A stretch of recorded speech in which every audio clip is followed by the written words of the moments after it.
இன்றைக்கு நாங்கள் அடிக்கடி உங்களிடத்திலே கூறும் ஒரு காரியம், கரங்களை உயர்த்துங்கள், ஆராதிக்கிற நேரம் கையை உயர்த்துங்க, ஜெபிக்கிற நேரத்தில் கையை உயர்த்துங்க என்று நாங்கள் சொல்கிறோம்ல. பெரியவர்கள் இளம் சந்ததி மேலே தங்கள் கரங்களை வைத்து ஆசீர்வதிக்கிறார்கள். யாராகிலும் ஒரு புதிய தொழிலுக்குள்ளே போகிற நேரம் ஆசீர்வாதங்களுக்காக வருவார்கள். புறஜாதி ஜனங்களை பாருங்க, அந்நிய ஜனங்களை பாருங்க. ஒரு புது வருஷம் பிறக்கிற நேரத்தில் பிள்ளைகள் அவங்களுடைய காலில் முழங்காலில் விழுந்து காலை தொட்டு கொஞ்சி, அவங்களுடைய தகப்பன் அவங்களுடைய தாய் கரங்களை வைத்து தங்களை ஆசீர்வதிக்க வேண்டும் என்று அவர்கள் எதிர்பார்க்கிறார்கள். விசேஷமாக தமிழ் மக்களை பார்க்கிலும் சிங்கள ஜனங்கள் மத்தியில் இந்த நம்பிக்கை அதிகமாக இருக்கிறது. நான் இப்பொழுது யாழ்ப்பாணங்களுக்கு போனால் அங்கே ஒரு மூத்த ஊழியக்காரன் இருக்கிறார், சியோன் சபை யாழ்ப்பாணம். இப்போ அவர் ரிட்டையர்டாக இருக்கிறார். அவரோட பேர் ஜொசாய பிலிப், பாஸ்டர் ஜொசாய பிலிப்.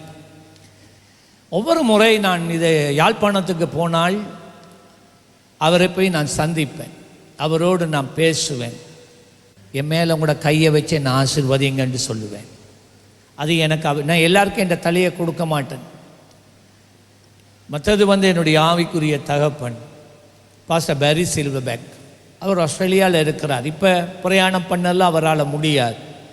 ஒவ்வொரு முறை நான் ஆஸ்திரேலியாவுக்கு நான் போவதற்கு ஒரு முக்கிய காரணம், நான் அவரோடு போய் 2 நாட்கள் 3 நாட்கள் அவருடைய பாதத்தில் நான் செலவழிக்கும்படிக்காகத்தான் நான் போவேன். நான் போகாட்டி அவர் தேடி வந்துடுவார் ஆஸ்திரேலியாவுக்கு, மெல்பர்னுக்கு.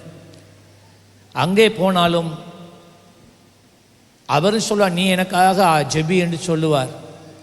ஆனால் நான் சொல்லுவேன், பாஸ்டர் நீங்கள் எனக்காக ஜெபிக்கணும். நான் அவருக்காக ஜெபிச்சு முடிஞ்ச பிறகு அவர் தன்னுடைய கைகளை என் மேலே வைத்து அவர் ஜெபிப்பார். அவர் ஒவ்வொரு தடவையும் இவ்விதமான இந்த முக்கியமான சில புள்ளிகள் என்ற வாழ்க்கையில் எல்லாருக்கும் தலையை கொடுக்க மாட்டான். 1 2 3 பேர் இருக்கிறான். அவர்கள் தங்கள் கரங்களை என் மேலே வைக்கும்போது என்னை அறியாத, கண்களுக்கு புலப்படாத, உடனடியாக விளங்காத, ஆனால் போக போக விளங்கக்கூடிய ஒரு அபிஷேகம், ஞானம், ஒரு ஆசீர்வாதம், ஆவிக்குரிய ஆசீர்வாதம் எனக்குள்ளே பரிமாறுகிறதை நான் பார்க்கிறேன். வேத சத்தியத்தில் ஒரு வெளிப்பாடு, முன்னே விட இப்பொழுது கூட வெளிப்பாடுகள் உருவாகிறதை நான் காணக்கூடியதாக இருக்கிறது. ஆகவே இந்த கைகள் மிகவும் வல்லமை உள்ளது. இந்த கைகளை நாம் தேவனுடைய பிள்ளைகள் இந்த கரங்களை தேவ ராஜ்யத்துக்காக நாம் பயன்படுத்தி கொள்ள வேண்டும் என்பதை குறித்து தான் இன்றைக்கு நான் உங்களோடு பேச போகிறேன். இந்த செய்தியினுடைய தலைப்பு, பரிசுத்த கரங்களை உயர்த்துவதினாலே உண்டாகும் வல்லமை, இல்லை என்றால் மேன்மை, இல்லை என்றால் மகிமை என்றும் சொல்லலாம். வேதம் சொல்லுகிறது இந்த கைகளை பார்த்து, இது பரிசுத்தமான கைகள். யார்? இயேசுவின் இரத்தத்தால் கழுவப்பட்ட தேவனுடைய பிள்ளைகளாகிய உங்கள் ஒவ்வொருடைய கரங்களையும் பார்த்து ஆண்டவர் சொல்லுகிறார், இந்த கரங்கள் பரிசுத்தமுள்ள கரங்கள். இந்த பரிசுத்தமுள்ள கரங்களை தேவன் தம்முடைய ராஜ்யத்துக்காக, தம்முடைய கிரியைகளை நடப்பிப்பதற்காக நீங்கள் பயன்படுத்த வேண்டும் என்பதை குறித்து நான் உங்கள் மத்தியிலே நான் காண்பிக்க போகிறேன். நீங்கள் சும்மா ஜெபிக்கிறதை பார்க்கிலும் கரங்களை உயர்த்தி ஜெபிக்கும் போது ஒரு வல்லமை, ஒரு அடிஷனல் வல்லமை புறப்பட்டு செல்லுகிறது. நாங்கள் சில நேரம் இந்த இடத்துல இருந்து கைகளை உயர்த்துங்கள் என்று நாம் சொல்கிறோம். பிள்ளையெல்லாம் நீங்கள் சிலரை பார்த்தா உயர்த்தவே மாட்டாங்க. எத்தனையோ வருஷம் நான் சொல்லிக்கொண்டு ஒரு சிலரை பார்த்து நான் சொல்லுவேன், கையை உயர்த்துங்கண்டா இவ்வளோ தான் உயரும். அதை மிஞ்சி உயராது. ஆனால் அவர்கள் பேட்மிண்டன் விளையாடுறாங்களா, நல்ல கை உயரும். கிரிக்கெட் விளையாடுறாங்களா, நல்ல கை விசி எல்லாம் நீண்டு எல்லா பக்கமும் அது அசையும். ஸ்விம்மிங் செய்கிறாங்களா, நல்ல கையை நீட்டி அடித்து அடித்து ஸ்விம் பண்ணுவாங்க. ஆனால் தேவனுடைய சமூகத்தில் வந்து கையை உயர்த்தப்பாண்டா இவ்வளவும் தான் உயரும். எல்லாரும் சுற்றி இருக்கிற எல்லாரும் கரங்களை உயர்த்துகிற நேரம் இவ்வளவும் தான் உயரும். ஒரு சிலர் இருக்கிறாங்க, என்ன பிள்ளைகள் எவ்வளவுதான் சொல்லுங்க, உயர்த்தவே மாட்டாங்க. நான் நினைக்கிறேன் இதுக்கு காரணம் என்ன? சிலர் வந்து காரணமே அறியாமல் நாங்கள் சொல்லுகிறபடினாலே கைகளை உயர்த்துகிறீர்கள். காரணம் இன்னதென்று அறியாமல் உயர்த்துகிறதினால் பிரயோஜனம் இல்லை. அது ஒன்று. இரண்டாவது, நாம் கரங்களை உயர்த்துவோமே ஆனால் எதோட, அறிவோட நான் கரங்களை உயர்த்தினால் என்ன நடக்கும்? நான் கரங்களை உயர்த்தும் போது, நான் கரங்களை நீட்டும் போது, நான் கரங்களை விரிக்கும் போது இப்படி இருக்கு. கரங்களை நீட்டுகிறது அப்படி, கரங்களை வைக்கிறது என்றால் அப்படி, கரங்களை உயர்த்துகிறது என்றால் அப்படி, கரங்களை விரிக்கிறது என்றால் இப்படி, இதெல்லாம் இருக்கு. பல விதங்கள் உண்டு கரங்களை உயர்த்துகிறதுல. ஆகவே இவற்றை எதற்காக பயன்படுத்தப்படுகிறது? ஏன் நான் கையை உயர்த்தணும்? ஏன் நான் கையை வைக்கணும்? ஏன் நான் கையை விரிக்கணும்? இவற்றை காரணத்தை நாம் அறிந்தால் இனிமேல் இதுவரைக்கும் கை உயர்த்துகிறவர்கள் காரணத்தோட அறிவோட நீங்க உயர்த்துவீங்க. உயர்த்த விரும்பாதவர்கள் இனிமேல் உயர்த்த ஆரம்பிப்பீர்கள் என்று நான் நம்புகிறேன். உடைய தனிப்பட்ட வாழ்க்கையில இருக்கட்டும், கூட்டு ஆராதனையா இருக்கட்டும், கரங்களை உயர்த்தி ஜெபிக்க ஆராதிங்க. இப்போ நீங்கள் என்ன கவனிச்சிருப்பீங்க, இந்த பிள்ளைகளை வாலிபர்களை பார்த்து இங்கேருந்து கத்தி கொண்டிருப்பேன், கையை உயர்த்து கையை உயர்த்து கையை உயர்த்துண்டு. அது நான் எங்கே இருந்து தெரியுமா அது வந்துச்சு? அது இம்பன் நாட்டிலிருந்து வந்தது. நாங்கள் ரட்சிக்கப்பட்டு சபைக்குள்ளே வந்தோன்னே கொஞ்சம் பேர் தான்.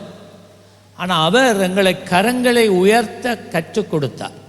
கையை உயர்த்தி ஜெபி, கையை விரிச்சு ஆராதி, கையை தட்ட பழகு. முதலெல்லாம் நானும் செய்ய மாட்டேன், ஆனால் எங்களுக்கு அவர் கற்றுக் கொடுத்தார். ஆராதிக்கிற நேரம் சொல்லுவார், ஏசுவார், கையை உயர்த்துங்க, உபவாசம் பண்ணுறது நேரம் உயர்த்துங்க என்று சொல்லுவார். நான் உங்களுக்கு ஒரு காரியம் சொல்லுகிறேன். நீங்கள் ஜெபிக்கலாம், நீங்கள் உபவாசம் பண்ணலாம். உங்களை அனைவருடைய வாழ்க்கையில் உபவாசம் பண்ணி ஜெபித்தும் இன்னும் சில காரியங்கள், கட்டுகள், சூழ்நிலைகள் மாறாமலே பிடிவாதமாக இருக்கா? காரணம் என்ன தெரியுமா? அது ஒரு ஆவிக்குரிய போராட்டம். சில ஆவிக்குரிய போராட்டங்கள் ஜெயிக்கப்பட வேண்டுமானால் உன் கைகள் உயர்த்தப்பட வேண்டும். ஜெபிச்சு உபவாசம் பண்ணுறது மாத்திரம் போதாது, கரங்களையும் நீங்கள் உயர்த்த வேண்டும். சரி, நாங்கள் வார்த்தைக்குள்ளே நாங்கள் கடந்து செல்ல போகிறோம். பரிசுத்த கரங்களை உயர்த்துவதினாலே நாம் பெற்றுக்கொள்ளக்கூடிய வல்லமை என்ன, உண்டாகிற மேன்மை என்ன, அதை குறித்து சில சத்தியங்களை நாம் இந்த காலையிலே நாம் தியானிப்போம். 2 நாளாகமம் 6ஆம் அதிகாரம் 12 முதல் 14 வசனம். 2 நாளாகமம் 6ஆம் அதிகாரம் 12 முதல் 14 வசனத்திலே, கர்த்தருடைய பலிபீடத்துக்கு முன்னே இஸ்ரவேல் சபையார் எல்லோரும் எதிராக நின்று தன் கைகளை விரித்தான். சாலமோன் 5 முழ நீளமும் 5 முழ அகலமும் 3 முழ உயரம். ஒரு முழம் என்றால் 1.5 அடி. அப்போ 5 முழம் என்றால் 7.5 அடி. அப்படித்தானே? 5 முழம் என்றால் 7.5 அடி அகலம், 7.5 அடி நீளம். பிறகு 3 முழம் அகலம் என்றால் 4.5 அடி உயரம். ஒரு சின்ன ஸ்டேஜ். எங்க தேவனுடைய ஆலயம் கட்டப்பட்டு இருக்கிறது. அந்த தேவ ஆலயத்தின் பிரதிஷ்டை நேரம் இது. ஆயிரமான ஆட்டுக்கடாக்கள், மாடுகள் தேவனுக்கென்று பலியிடப்பட்டு, அந்த அளவுக்கு பலியிடப்பட்டு, எந்த அளவுக்கு பலியிடப்பட்டது என்றால், தேவனுடைய ஆலயத்திலே வெளிப்பிரகாரத்தில் தான் அந்த பலிபீடம் இருந்தது. அந்த பலிபீடத்திலே தான் இந்த ஆடுகள் மாடுகள் எல்லாம் பலி கொடுக்கப்பட்டது. தலை வெட்டப்படும், அதில் கொஞ்சம் ரத்தம் எடுப்பார்கள், மிச்ச ரத்தம் சிந்தும். நீங்கள் நம்புவீங்களோ தெரியாது, இப்போ கண்டுபிடிச்சிருக்கிறாங்க. சாலமோன் கட்டின ஆலயத்தில் அந்த நாட்களில், இப்போ இந்த சம்பவத்தை வாசிக்கிறேன், இந்த காலத்தில் அந்த பலிபீடத்திலே இருந்து மிகுதியான இரத்தம் எல்லாம் போவதற்கு சுமார் 7 கிலோமீட்டர் நீளத்துக்கு ஒரு போக்கு, ஒரு காணை கண்டுபிடிச்சிக்கிறாங்க நிலத்துக்கு அடியில். யோசிச்சு பாருங்க, 7 கிலோமீட்டர் நீளமான கான். எதற்கு தெரியுமா? இரத்தமும் தண்ணீரும், பலிபீடத்தை கழுவுற தண்ணி, பலிகள் மேலே ஊற்றப்படுகிற தண்ணீர், இரத்தம், பலிகள் செலுத்தப்படுகிறதால் உண்டாகிற இரத்தம் போவதற்கு 7 கிலோமீட்டருக்கு அவங்க போக்கு இல்லாட்டி கான், பெரிய கான் செய்திருக்கிறான். இப்போ யோசிச்சு பாருங்க, எத்தனை ஆயிரம் ஆடுகள் மாடுகள் தேவனுடைய சன்னிதானத்திலே பலியிடப்படுகிறது. இந்த பலிகளை எல்லாம் செலுத்தினதுக்கு பிறகு இந்த சாலமோன் என்ன, எல்லா ஜனங்களும் இஸ்ரவேல், சமஸ்த இஸ்ரவேலும் ஒன்றா சேர்ந்துட்டாங்க. தேவனை ஆராதிக்கிறதுக்கு, தேவனுடைய ஆலயத்தை பிரதிஷ்டை பண்றதுக்கு, எருசலேமில் பிரதிஷ்டை பண்ணுவதற்கு வந்து நிற்கிறாங்க. அந்த நேரத்திலேயே ஒரு சின்ன ஒரு மேடை, அதில் அவன் சொன்னான், ஒரு வெண்கல பிரசங்க பீடத்தை உண்டாக்கி அதை நடுப்பிரகாரத்தில் வைத்திருந்தான். நல்லா கவனிங்க, அதன் மேல் அவன் நின்று, அந்த ஸ்டேஜுக்கு மேல் அவன் நின்று இஸ்ரவேலின் சபையார் எல்லாருக்கும் எதிராக முழங்கால் படியிட்டு, பார்த்தீங்களா, நாம் தேவனுக்கு முன்பதாக முழங்கால் படியிடுகிற போது, தேவனை ஆராதிக்கும் போது ஒளிந்து மறைந்து ஆராதிக்கிறதுல பிரயோஜனம் கிடையாது. அதனால எந்த வரப்பிரசாதம் நாம் பெற்றுக்கொள்ள மாட்டோம். இன்றைக்கு ஏன் கையை உயர்த்த வெக்கப்படுறீங்க? ஏன் ஆராதிக்க வெக்கப்படுறீங்க? ஒரே ஒரு காரணம், ஒன்று சோம்பேறித்தனம், 2 ஆராதிக்க தெரியாது, முயற்சி எடுக்கிறது இல்லை, 3வது வெக்கம்.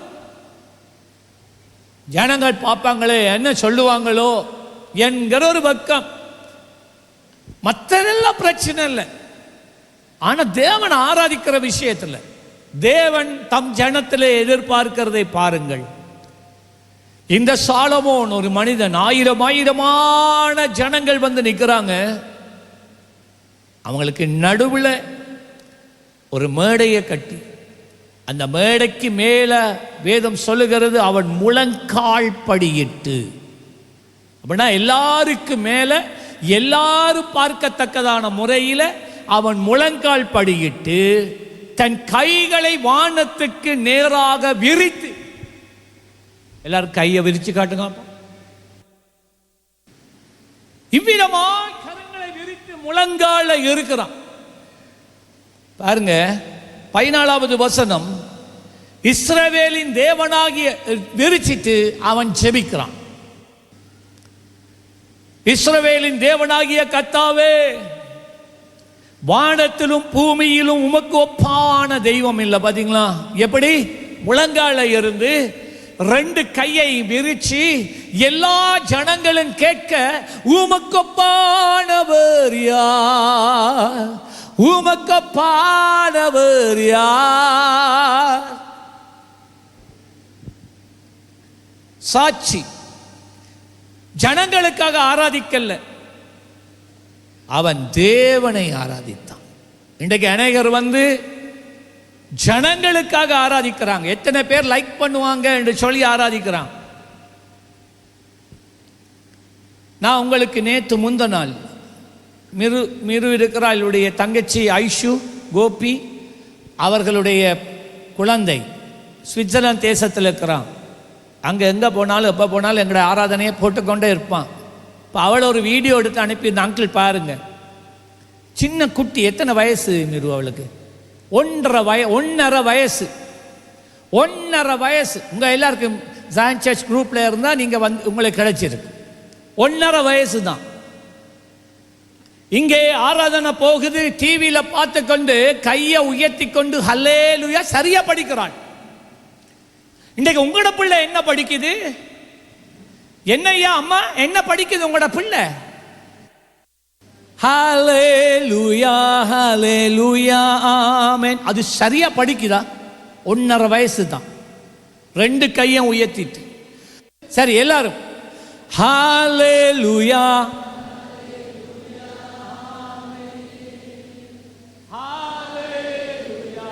ஹல்லேலூயா ஆமென். ஹல்லேலூயா ஆமென். ஹல்லேலூயா ஹல்லேலூயா ஆமென்.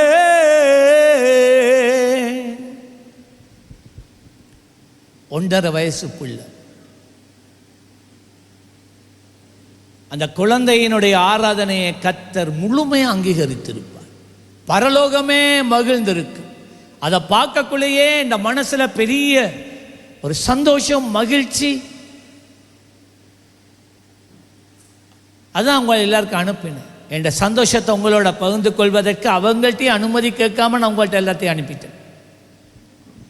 இதைத்தான் சாலமோன் செய்தான். உண்மையாக தேவனுடைய பிரசன்னத்திலே கரங்களை விரித்து நாம் ஆராதித்தால் என்ன நடக்கும்?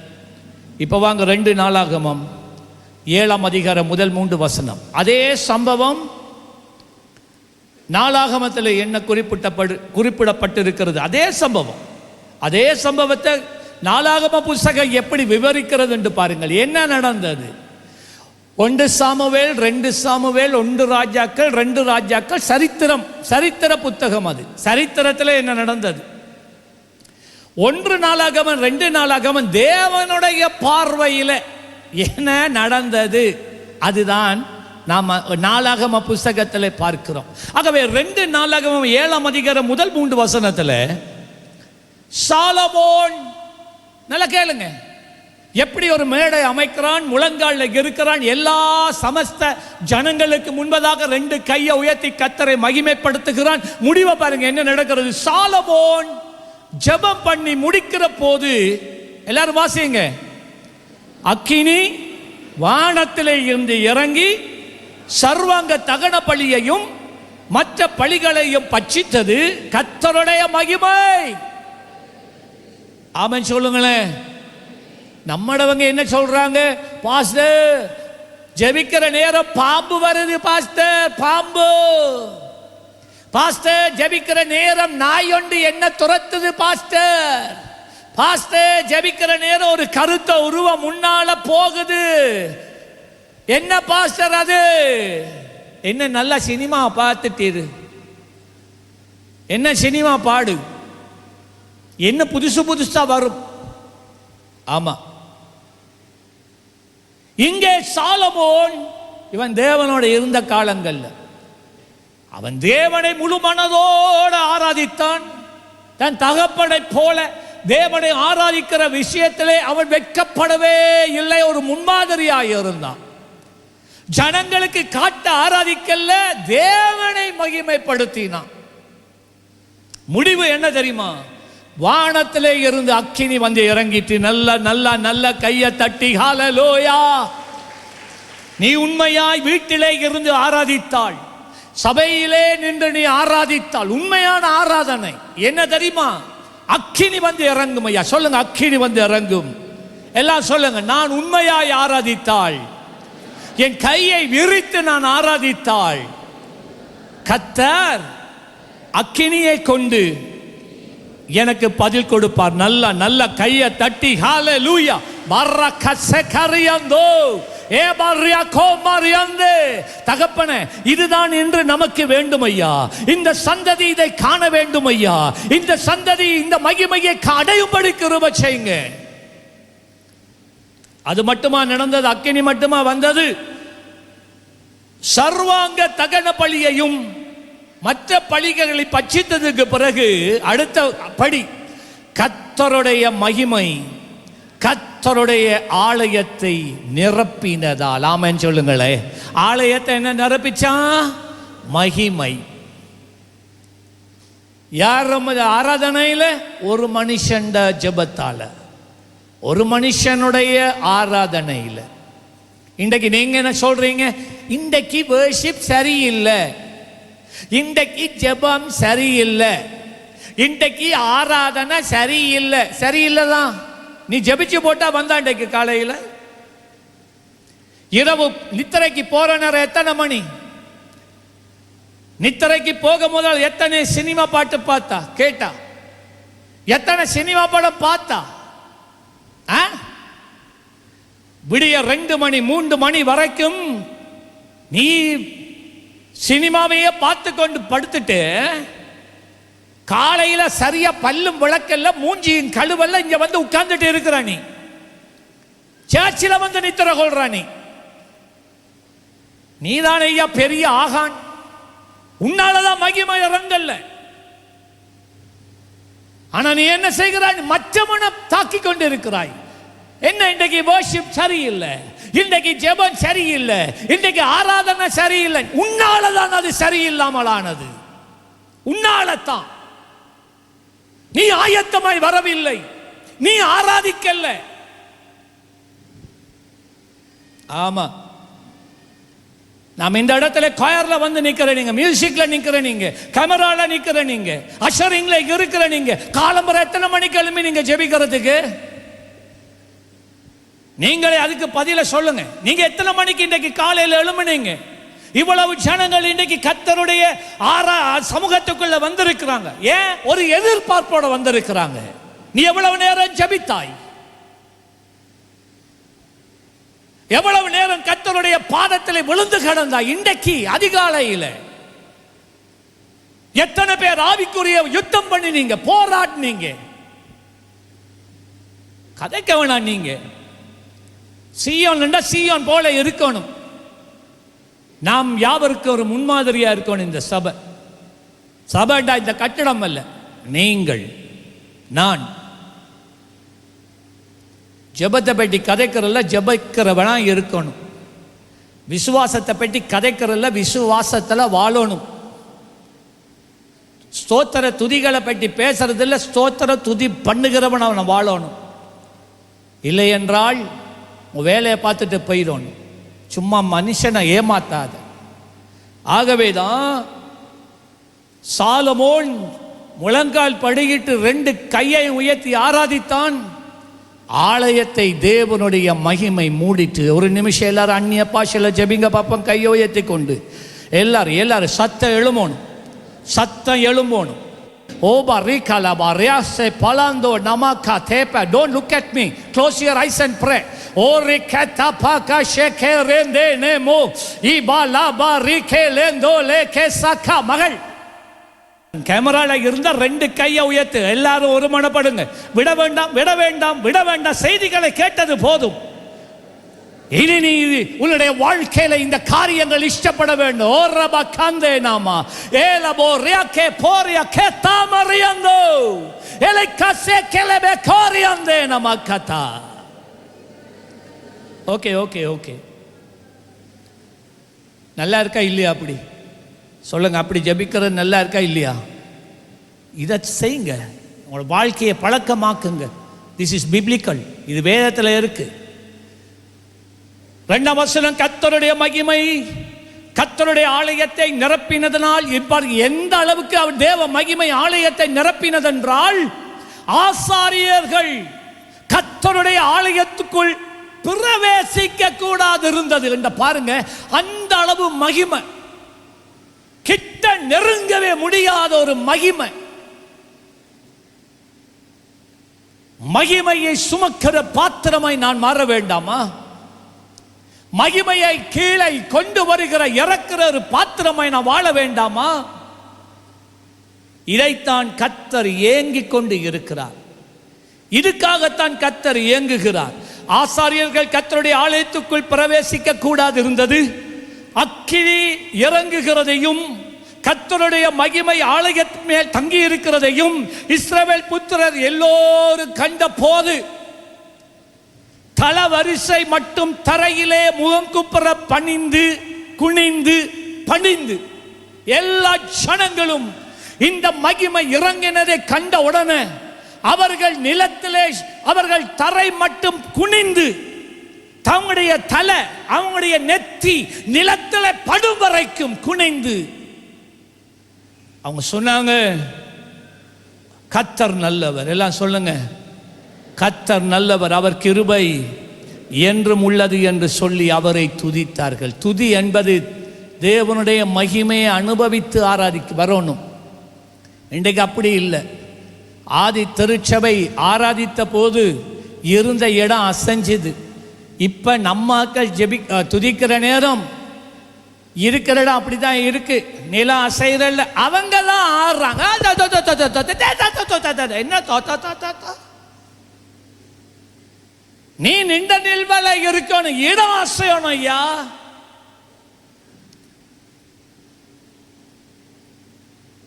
எல்லாத்துக்கும் நல்ல ஆர்வம் இருக்கு, எல்லாம் செய்யறதுக்கு உங்களுக்கு நல்ல ஆர்வம் இருக்கு. ஆனா எதுக்கு ஆர்வம் இல்லைண்டா, தேவனுடைய மகிமையை இறக்கிறதுக்கு ஆர்வம் இல்லை. தேவனுடைய பிரசன்னத்திலே நிலைத்திருக்க ஆர்வம் இல்லை. ஜனங்கள் தேவனுடைய மகிமையை காண நான் ஒரு பாத்திரமாய் அமையணும் என்கின்ற ஆர்வம் இல்லை.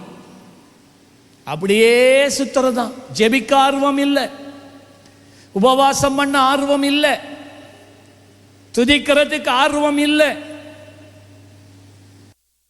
யாத்திராகமம் 17ஆம் அதிகாரம் 8 முதல் 14 வசனங்கள். இது மிக முக்கியமான ஒரு பகுதி.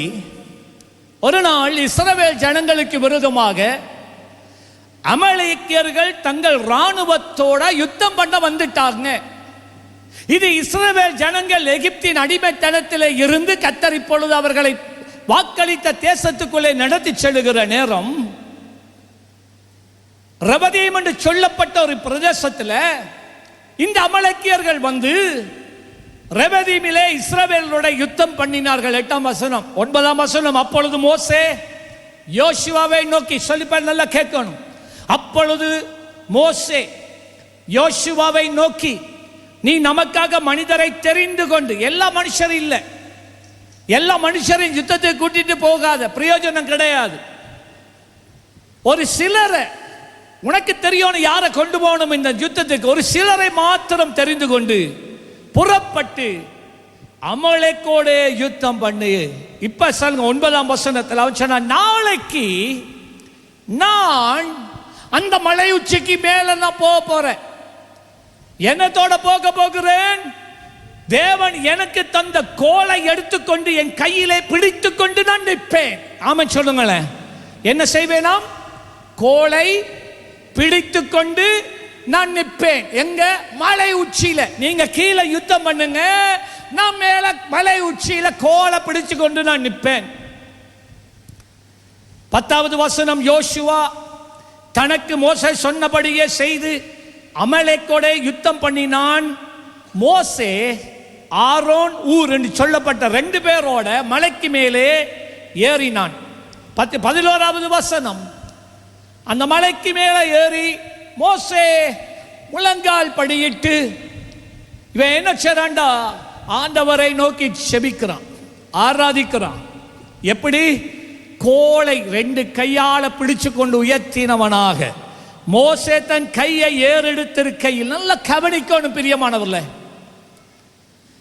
மோசே தன் கையை ஏறெடுத்து இருக்கையில் இப்படி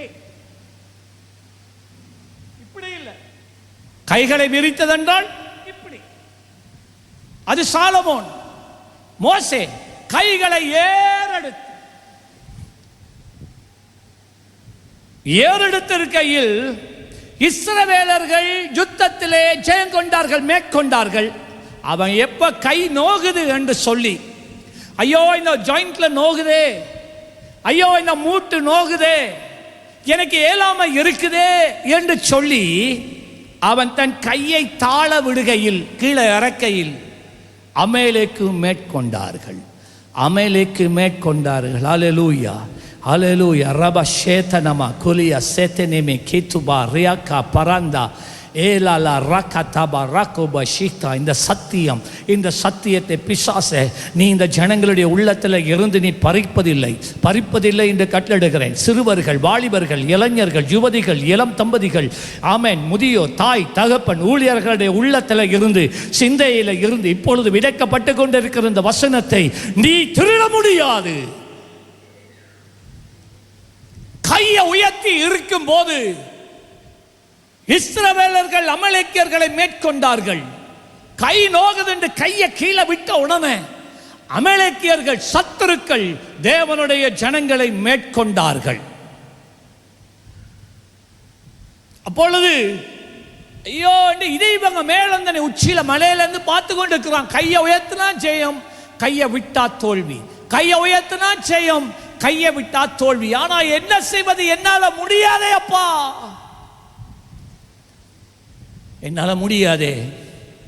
அப்ப மோசேயின் கைகள் அசந்து போயிற்று. 12ஆம் வசனம். அப்பொழுது அவர்கள் ஒரு கல்லை கொண்டு வந்து அதன் கீழே வைத்தார்கள், அதன் மேல் அவன் உட்கார்ந்தான். இப்ப முழங்கால என்ன உட்கார்ந்துட்டான், இப்ப கையை கீழே விட்டுட்டானே, அங்கான பிரச்சனை. அவர்கள் என்ன செய்தார்கள்? ஒருவன் பக்கத்தில் இருந்து அவன் கைகளை தாங்கினான். ஒரு பக்கத்தில் ஆரோன் இருந்து கையை பிடிச்சிட்டான், ஒரு கையை உயர்த்தி பிடிக்கிறார். மறுபக்கத்தில் ஊர் என்ன செய்தான்? அவனுடைய கைகளை மறுபக்கத்தில் தாங்கினான். இப்ப இந்த வேட் வந்து இந்த கையில இல்லை, இவங்க ரெண்டு பேரும் கையை பிடிச்சிட்டு இருக்கிறபடினால நீங்க இருங்கய்யா, நீங்க கையை கீழே விட இயலாதையா, உங்களோட கை கீழே இறங்க இயலாதையா. கை கீழே இறங்கினால் சத்துருக்கள் எங்களை மேற்கொண்டு விடுவார்களே, எங்களை அழித்து விடுவார்களே, குடும்பத்தை அழிப்பார்களே, சந்ததிகளை அழிப்பார்களே. தேவன் எனக்காக வைத்திருக்கிற அவருடைய பரம திட்டம், அவருடைய வாக்குத்தத்தம் நிறைவேறாதபடி, காணாதபடி எங்களை அழித்து விடுவார்களே. ஐயா, உங்களோட கையை மாத்திரம் கீழே விட்டுறக்கூடாது, நாங்க பிடிச்சிட்டு இருக்கிறோம். நல்ல விளங்கிக் கொள்ளுங்க. நீ கரங்களை உயர்த்தி இருக்கும் வரைக்கும் சத்துருக்கள், உனக்கு விரோதமாய் எழும்பி வருகிற சத்துருக்கள் முறியடிக்கப்பட்டு கொண்டே இருக்கிறார்கள். உன் குடும்பத்துக்கு விரோதமா, உன் தொழிலுக்கு, வருமானங்களுக்கு விரோதமா, உன் பிள்ளைகளுக்கு விரோதமா செயல்படுகிற சக்திகள், செயல்படுகிற தீய மனிதர் கூட்டங்கள் நீ கரங்களை உயர்த்தி இருக்கும் வரைக்கும் கர்த்தருக்கு முன்பதாக ராபா சந்தனமா கலியா ரிபாக்கோ பலாந்தா ஏரா காபா ராபா ஜெபிங்க ஜெபிங்க ஜெபிங்க, கையை உயர்த்தி ஜெபிங்க. ஓபா ராக்கான் தேனமா ஏகோ ரியாக்கா பாரா ஷாக்கலா பாரியாத்தோ பாக்கலான் தேனமா. ஹல்லேலூயா. நீ கரங்களை உயர்த்தி இருக்கும் வரைக்கும் உனக்கு விரோதமாய் உருவாக்கப்படுகிற எந்த ஒரு ஆயுதமும் வாய்க்க முடியாது. இந்த வாழ்க்கையில ஜெபமே இல்லை, உன்னுடைய வாழ்க்கையில வேத வாசிப்பு இல்லை, உன்னுடைய வாழ்க்கையிலே உபவாசம் இல்லை, உன்னுடைய வாழ்க்கையிலே கையை உயர்த்தி ஆராதிக்கிறது இல்லை, ஜெபிக்கிறது இல்லை. இப்ப சத்துரு உன்னோட விளையாடாம என்ன செய்வான் சொல்லுங்க? அப்ப சத்துரு என்ன செய்வான்? இங்க வந்துட்டு ஒப்பாரி முன்னுக்கு வந்துட்டு எல்லாம் எனக்கு தாழ. உனக்கு தேவன் கொடுத்திருக்கிற ஆயுதத்தை உன்னால பயன்படுத்த முடியாட்டி நீ அழுகிறதுல பிரயோஜனம் இல்லையா. சாகும் வரைக்கும் அழுதுட்டே கடந்துட்டு போனி. ஆமா, எவ்வளவுதான் சத்தியத்தை சொல்றது. நாங்களும் சத்தியத்தை சொல்றோம். சுரணை இல்லாத சந்ததியா சீயோன் மாறிக்கொண்டு இருக்கு. இப்ப எவ்வளவுதான் சத்தியத்தை சொல்லி சோர்வே வந்துருது எங்களுக்கு. எவ்வளவு இதுக்கு மேல என்னையா சத்தியத்தை சொல்றதுக்கு இருக்கு? இவ்வளவு சத்தியத்தை சொல்லியும் பிரயோஜனம் இல்லாம போகுதே, மண்டைக்குள்ள ஏறுதில்லையே, சத்தியத்தை உங்களால புரிஞ்சு கொள்ள முடியுதில்லையே. ஆமா, என்ன பிரயோஜனம்? இப்ப கேளுங்க. சரி, சூரியன் அஸ்தமிக்கும் வரைக்கும் ஒரே நிலையாக இருந்தாங்க, ரெண்டு பேரும் பிடிச்சிட்டு இருந்தாங்க தானே. யோசுவா அமலேக்கையும் அவன் ஜனங்களையும் பட்டய கருக்கினாலே முறி அடித்தான். எல்லாம் சொல்லுங்க. யோசுவா அமலேக்கையும் அவன் ஜனங்களையும் பட்டய கருக்கினாலே முறி அடித்தான். எப்பொழுது மோசே தன் கைகளை உயர்த்தி இருக்கும் வரைக்கும். யோசுவா சொல்ல, நான் நல்ல யுத்த வீரன், என்னோட யுத்தத்துக்கு வந்தவங்க கம்பீரமானவர்கள், என்னால தான் யுத்தம் ஜெயித்த. நோ மை டியர், பலமும் அல்ல பிராக்கிரமும் அல்ல, தேவ மனுஷனினாலாகும். நீ நினைக்கிற உண்ட ஞானத்தினால ஜெயிக்கலாமண்டா, நீ நினைக்கிற உன்னுடைய செல்வாக்கினால ஜெயிக்கலாமண்டா, நீ நினைக்கிற உண்ட கையில இருக்கிற பணத்தினாலே ஜெயிக்கலாம் என்று நினைக்கிறாயா? Very sorry, dot com. நீ பிழையானதை நம்பிக்கொண்டு இருக்கிறாய். நாங்களோ சிலர் ரதங்களை குறித்து மேன்மை பாராட்டுவார்கள், சிலர் குதிரையை குறித்து மேன்மை பாராட்டுவார்கள். ஆமாம், கையில் இருக்கிற காசை வச்சுட்டு, சம்பாத்தியத்தை வச்சுட்டு, தொழிலை வச்சுட்டு, படிப்பை வச்சுட்டு, பட்டத்தை வச்சுட்டு, டிகிரியை வச்சுட்டா நீ பெருமை பாராட்டுற? பாப்பமா எவ்வளவு காலாவது உண்ட கையில் நிற்கும் என்று பாப்பமா? எத்தனையோ பேரை நாம் பார்த்து வந்திருக்கிறோம். எவர்கள் கர்த்தரை நம்பிக்கையாக கொண்டு கர்த்தருடைய புயபலத்தை நம்பி கர்த்தருடைய பாதத்திலே விழுந்து கிடக்கிறார்களோ அவர்கள் ஒரு நாளும் வெட்கப்பட்டு போவதில்லை. அவர்கள் தான் ஒரு நாள் வெட்கப்பட்டு போவார்கள். பணத்தை நம்பினவர்கள், மனிதர்களை நம்பினவர்கள், அந்தஸ்தை நம்பினவர்கள், எல்லாத்தையும் நம்பினவர்கள் வெட்கப்பட்டே போனார்கள், இருந்ததை பார்க்கிற கேவலமானார்கள். ஆனால் கர்த்தர் நம்புகிறவர்கள், கர்த்தரையே தங்கள் புயபலமாய் கொண்டிருக்கிற மனுஷர்கள் யாராம்? பாக்கியவான்கள். நல்ல கையை தட்டி கையை உயர்த்துறீங்களா? இந்த கையை உயர்த்துற நேரம் அந்த கையெல்லாம் கடுக்கும், எனக்கும் கடுக்கும். ஆனால் தொடர்ந்து ஒரே ஜபிக்க தொடங்கிட்டீங்கண்டா அது பழகிடும், அந்த கடுப்பு இல்லாமல் போயிடும். ஜிம்முக்கு போயிட்டு வந்தீங்கண்டா உடனே போயிட்டு வந்தால் படுத்த படுக்கையில் உங்களை போட்டுரும். கைக்குள்ள நோகு, முதுகுக்குள்ள நோகு, அங்கே நோகு, இங்கே நோகு, குனியை மேலே, எலும்பை மேலே, படுக்கை மேலே, திரும்ப ஏலா. எதுன்னு ஒரு நாளும் ஜிம்முக்கு போகாதவன் ஜிம்முக்கு போயிட்டு வந்த வார பிரச்சனை. ஆனால் தொடர்ந்து நோவை பார்க்காமல் திரும்ப ஜிம்முக்கு போய் பாருங்க, இல்லாட்டி திரும்ப நீங்க நடந்து பாருங்க. இப்ப நடக்கிறது கொஞ்சம் லேஸ் ஆகுது, மூட்டுக்கள்ல இருந்த டைட்னஸ் எல்லாம் போகுது. முதல் நடக்காதவர்கள் கொஞ்சம் நடக்க ஆரம்பிச்சோன்னே நெஞ்செல்லாம் எரியும். எத்தனை பேருக்கு அது தெரியும்? தொடர்ந்து நாம் செய்யும் போது என்ன நடக்கிறது? அது நோய் இல்லை. அதை போலதான் அருமையான தேவ பிள்ளைகளே, எங்களுடைய வாழ்க்கையில நல்ல காரியங்களை நாம் செய்வதற்கு பழகிக்கொள்ள வேண்டும். ஆவிக்குரிய ரீதியிலே உன்னுடைய நித்தியத்துக்கு, உன்னுடைய வாழ்க்கை முழுவதும் செழிப்பாய் இருப்பதற்கான நற்காரியங்களை வாழ்க்கையில தீர்மானம் எடுத்து செய்து கொள்ளுங்க. These are practice. கையை உயர்த்துங்க. நான் இப்போ உங்களுக்கு சொல்லுகிறேன், கரங்களை நாம் உயர்த்தி ஆராதிக்கிற நேரம், ஜெபிக்கிற நேரத்தில் இந்த கை நோகம் எல்லாம் அது என்னத்தை காட்டு தெரியுமா? உங்களுக்கு விரோதமாக செயல்படுகிற சக்தியின் அகோரத்தை காட்டுது.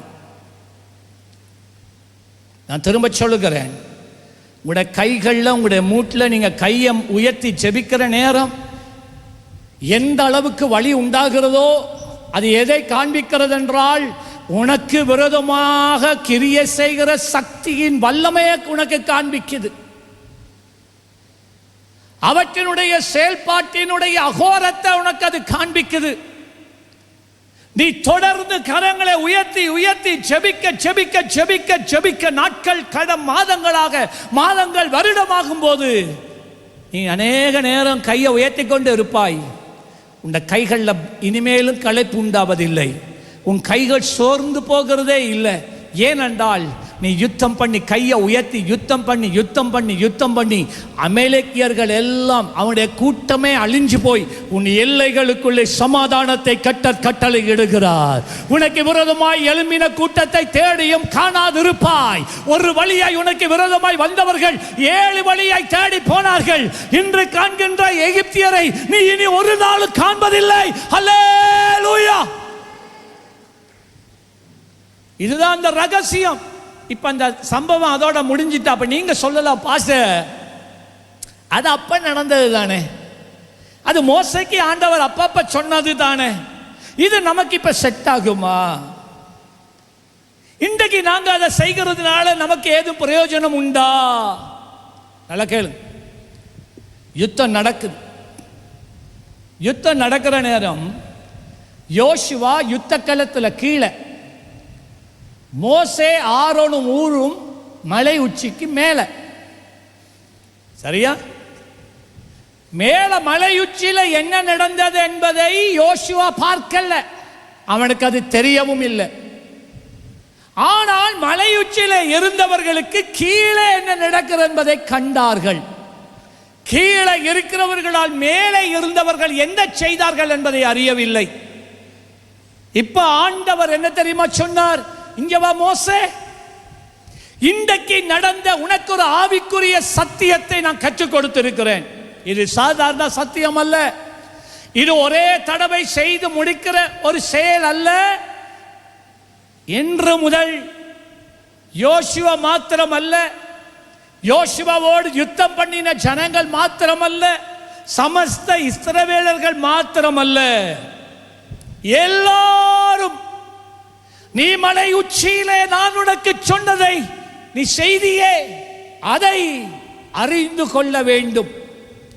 அவர்களும் இனிமேல் பட்ட யுத்தங்கள் வருகின்ற போது வாழ்க்கையில் அவர்களும் தங்கள் கரங்களை உயர்த்தி போராட பழக வேண்டும். ஆகவே நீ என்ன செய் என்றால், அடிக்கடி யோசுவா இதை மறந்து போகாதிருக்க, பின்வரும் சந்ததிக்கு யோசுவா இதை குறித்து பேச என்ன செய்யணும்?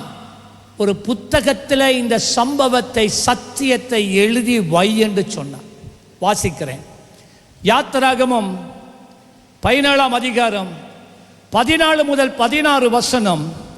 பின்பு கர்த்தர் மோசேயை நோக்கி இதை நினைவு கூறும் பொருட்டு, பாத்தீங்களா என்னதான் சீயோனே என்னவாம்? இப்போ ஆண்டவர் திரும்ப சொல்ற, இதெல்லாம் முடிஞ்சு இப்ப இந்த யுத்தம் முடிஞ்சு ஜெயமெல்லாம் வந்துட்டு ஆண்டவர் என்ன முடிக்கல. மோசே இதை நினைவு கூறும் பொருட்டு, எல்லாம் சொல்லுங்க என்னது? அப்ப நான் நினைவு கூற வேண்டும் என்றால் நீ மறக்கவே கூடாது. இது உன்னுடைய வாழ்நாள் எல்லாம் நீ கை கொள்ள வேண்டிய ஒரு சத்தியம். It's a principle, spiritual principle. சில சகோதரர்கள்மார் தகப்பன்மார் கை உயர்த்தறல்ல, பெண்கள் உயர்த்துவார்கள், பிள்ளைகளும் உயர்த்தறல்ல.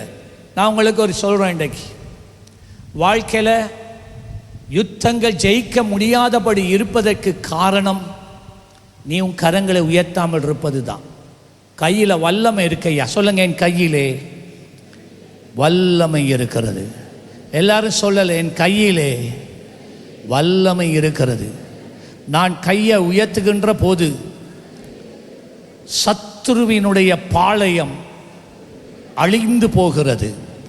நான் கையை உயர்த்தும் போது எனக்கு விரோதமாக எழும்பி வருகிற ஆயுதங்கள், சூனியங்கள், மாந்திரிகங்கள், மனிதருடைய தீய எண்ணங்கள், தீர்மானங்கள், திட்டங்கள் எல்லாம் அழிந்து போகிறது.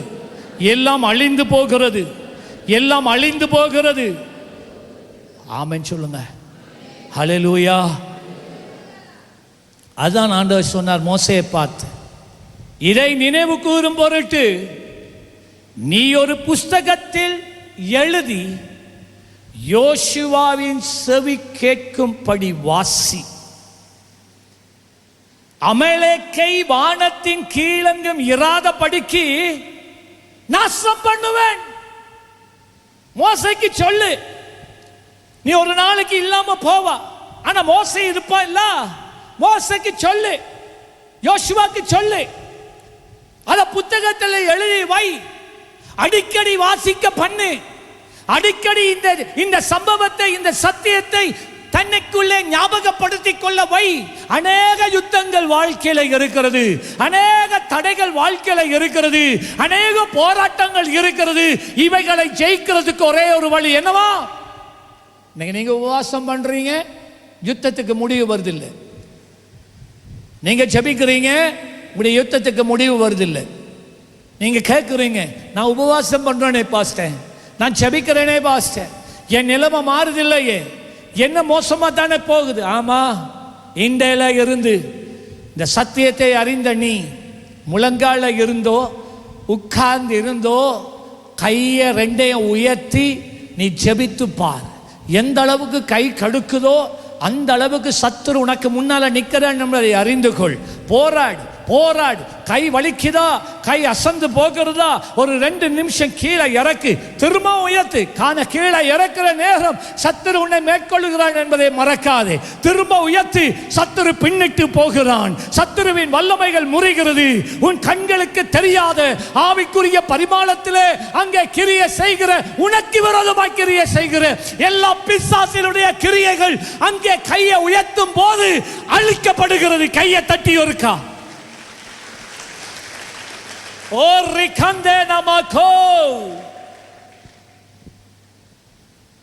அமலேக்கை வானத்தின் கீழங்கும் இராதபடி நாசம் பண்ணுவேன் என்றார். மோசே ஒரு பலிபீடத்தை கட்டி அதுக்கு யெகோவா நிசி என்று பெயரிட்டான். இப்ப ஆண்டவருடைய பேர் யெகோவா நிசி அல்ல, ஆண்டவருடைய பேர் யெகோவா நிசி அல்ல. இந்த நடந்த அனுபவத்தைக்கு ஒரு பலிபீடத்தை கட்டி அந்த இடத்துக்கு யெகோவா நிசி என்று பெயரிட்டான். ஆண்டவருக்கு குறித்த பேர் அல்ல. ஆண்டவர் வந்து சொல்லல, நான் யெகோவா நிசி என்று சொல்லல. எங்கள் முன்னோர்கள் பிழையாக எங்களுக்கு கற்றுக் கொடுத்து விட்டார்கள். ஆண்டவர் எங்கேயும் தன்னை யெகோவா நிசியாய் வெளிப்படுத்தவில்லை. இவன் தன்னுடைய அனுபவத்தை அவன் ஒரு ஆண்டவருக்கு ஒரு பெயரை சூட்டுறான். அவன் பலிபீடத்துக்கு சூட்டினான், ஆண்டவருக்கும் சூட்டவில்லை. வாசிக்கிறேன். மோசே, வாசிங்க எல்லாரும். மோசே, எல்லாரும் வாசிக்கல. மோசே ஒரு பலிபீடத்தை கட்டி அதற்கு ஆண்டவருக்கு யெகோவா நிசி என்றானா, பலிபீடத்துக்கு யெகோவா நிசி என்றானா? பாத்தீங்களா? சத்தியத்தை சரியா விளங்கி கொண்டா நமக்கு வெற்றி உண்டு. ஆமென் சொல்லலாம். அமலேக்கின் கை கர்த்தருடைய சிங்காசனத்துக்கு விரோதமாய் எழும்புகிற பொடியினால் தலைமுறை தலைமுறை தோறும் அவனுக்கு விரோதமாய் கர்த்தரின் யுத்தம் நடக்கும். எபிரேயர் 12ஆம் அதிகாரம் 12ஆம் வசனம். எபிரேயர் 12ஆம் அதிகாரம் 12ஆம் வசனம். ஆகையால் நெகிழ்ந்த கைகளையும் தளர்ந்த முழங்கால்களையும், நெகிழ்ந்து போன கைகள், சோர்ந்து போன கைகள், அசந்து போன கைகள், விரைத்து போயிருக்கிற கைகள், கடுக்கின்ற கைகளையும் கடுக்கின்ற முழங்கால்களையும் நீங்கள் என்னவா, நீங்கள் என்னவா, திரும்ப சபை சொல்லணும், என்னவா, திரும்பி நிமித்து. நீ கையை கீழே தொங்க விட்டு இருக்கும் வரைக்கும் சத்துரு உன்னை மேற்கொள்ளுகிறான் என்பதை விளங்கிக்கொள். ஆமென் சொல்லுங்களேன். ஹல்லேலூயா, ஹல்லேலூயா. இப்போ விளங்குதா ஏன் நாம கையை உயர்த்தி நாம ஜெபிக்கணும்? விசேஷமாக போராடுற நேரம், பிசாசுகளுக்கு எதிராக போராடுற நேரம், இப்படி வாழ்க்கையில் இருக்கிற பிரச்சனைகளுக்கு எதிராக நீங்கள் ஜெபிக்கிற நேரம், நீங்கள் கையை உயர்த்தி கொண்டு ஜெபிச்சு பாருங்க. உபவாசம் பண்ணி ஜெபிக்கிறது மட்டும் போதாது, கையையும் உயர்த்தி ஜெபிச்சு பாருங்க. உன் சத்துருக்கள், உன் கண்களுக்கு தெரியாத சத்துருக்கள், உனக்கு மறைவாக உனக்கு விரோதமாக எழுதுகிற கைகள், விரல்களை, பேனாக்களை, எழுத்துக்களை, குறிப்புகளை கர்த்தர் அழித்தே போடுவார். கர்த்தர் அழித்தே போடுவார். ஆமென் சொல்லுங்க. ஹல்லேலூயா. இந்த கைகள் பழைய ஏற்பாட்டில், புதிய ஏற்பாட்டில் அப்போஸ்தலர் ஆதி திருச்சபையிலே உபத்திரவம் பெருகினது. அநேக புருஷர்மார் கொலை செய்யப்பட்டார்கள். அநேக விதவைகள் ஆனார்கள். விதவைகள் ரட்சிக்கப்பட்ட விதவைகள் சபையில் சேர்க்கப்பட்டார்கள், சபையில் இருந்தாங்க. இப்போ அவங்களுக்கு ஆகாரத்தை சபையில் இருந்தவங்க போட்டாங்க. அதுக்கு தான் பேர் தர்ம சகாயம். சபையில் இருக்கிற விசுவாசிகளே அரிசி சீனி தேங்காய் எல்லாம் சாப்பாட்டெல்லாம் கொண்டாந்து போடுவாங்க. எல்லாருக்கும் ஒரே சாப்பாடு. இதை கொஞ்ச நாளாக சீஷர்கள் செய்து வந்தாங்க. பிறகு பார்த்தா இது செய்கிறதுனால அவங்களுக்கு ஊழியம் செய்ய முடியலை. ஆகவே ஆண்டவர் ஒரு நல்ல ஆலோசனை கொடுத்தார். விசுவாசத்திலும் பரிசுத்தத்திலும் ஜெபத்திலும் பக்தியாய் இருக்கிற ஒரு 7 பேரை தெரிந்து கொள்ளுவோம், அவர்களை இதற்காக நியமிப்போம் என்று சொல்லி இன்டர்வியூ வைத்து அவர்கள் 7 பேரை தெரிந்து கொண்டார்கள். அப்போஸ்தலர் 6ஆம் அதிகாரம் 5-6 வசனம். அப்போஸ்தலர் 6:5-6 வசனம். இந்த யோசனை சபை எல்லாருக்கும் பிரியமாய் இருந்தது. அப்பொழுது விசுவாசமும் பரிசுத்த ஆவியும் நிறைந்தவனாகிய ஸ்தேவானையும் பிலிப்புவையும் பிரோகோரையும் நிக்கோனாயையும் தீமோனையும் பர்மோனையும் யூத மார்க்கத்தமைந்தவனான அந்தியோகிய பட்டணத்தினாகிய நிக்கோலாவையும் தெரிந்து கொண்டு, இப்போ பாருங்க இந்த 6 பேரை தெரிஞ்சு கொண்டாங்களா, அடுத்தது என்ன செய்கிறாங்கன்னு பாருங்க. அவர்களை அப்போஸ்தலருக்கு முன்பதாக நிறுத்தினார்கள். இவர்கள் ஜெபம் பண்றது போதாது, பிள்ளைகளுக்காக நாங்கள் ஜெபிக்கிறது போதாது. நல்லா கேளுங்க, பெற்றோரை கேளுங்க. நீங்க உங்களுடைய பிள்ளைகளுக்காக ஜெபிக்கிறது போதாது, அதுக்கு பிறகு இன்னொரு காரியம் செய்யணும். இவர்களுக்காக ஜெபம் பண்ணி அவர்கள் மேலே என்ன செய்தார்களாம், கைகளை வைத்தார்கள். ஊழியம், அழைப்பு, தெரிந்து கொள்ளுதல் ஸ்திரப்படுகிறது. நீங்க உங்களுடைய பிள்ளைகளுக்காக ஜெபிக்கிறதோட நிப்பாட்டுறீங்க, அங்கதான் ப்ராப்ளமே வருது. சில நேரம் நாங்கள் யோசிக்கிறோம், ஏன் கையை வச்சு ஜெபிக்க பழங்க. இப்போ நான் கையை உயர்த்துறதை பற்றி பேசுகிறேன், கையை விரிச்சதை பற்றி பேசுகிறேன், இப்போ கையை வைக்கிறத பற்றி பேசுகிறேன். நீங்கள் கையை வைக்கிற நேரத்தில் அங்கே ஒரு வல்லமை கடந்து செல்லுகிறது. அந்த ஒரு வல்லமை கடந்து செல்லுகிறது. இதை நீங்கள் மனதில் வைத்துக்கொள்ள வேண்டும். ஊழியர்கள் என்றால் உங்களுக்கு ஒரு உத்தரவாதம் இருக்கு. உங்க இஷ்டமானபடி அப்படியே சுற்றி தெரிஞ்சுட்டு இங்கே வந்து நிற்கலாது. ஒரு பொறுப்பு இருக்கு.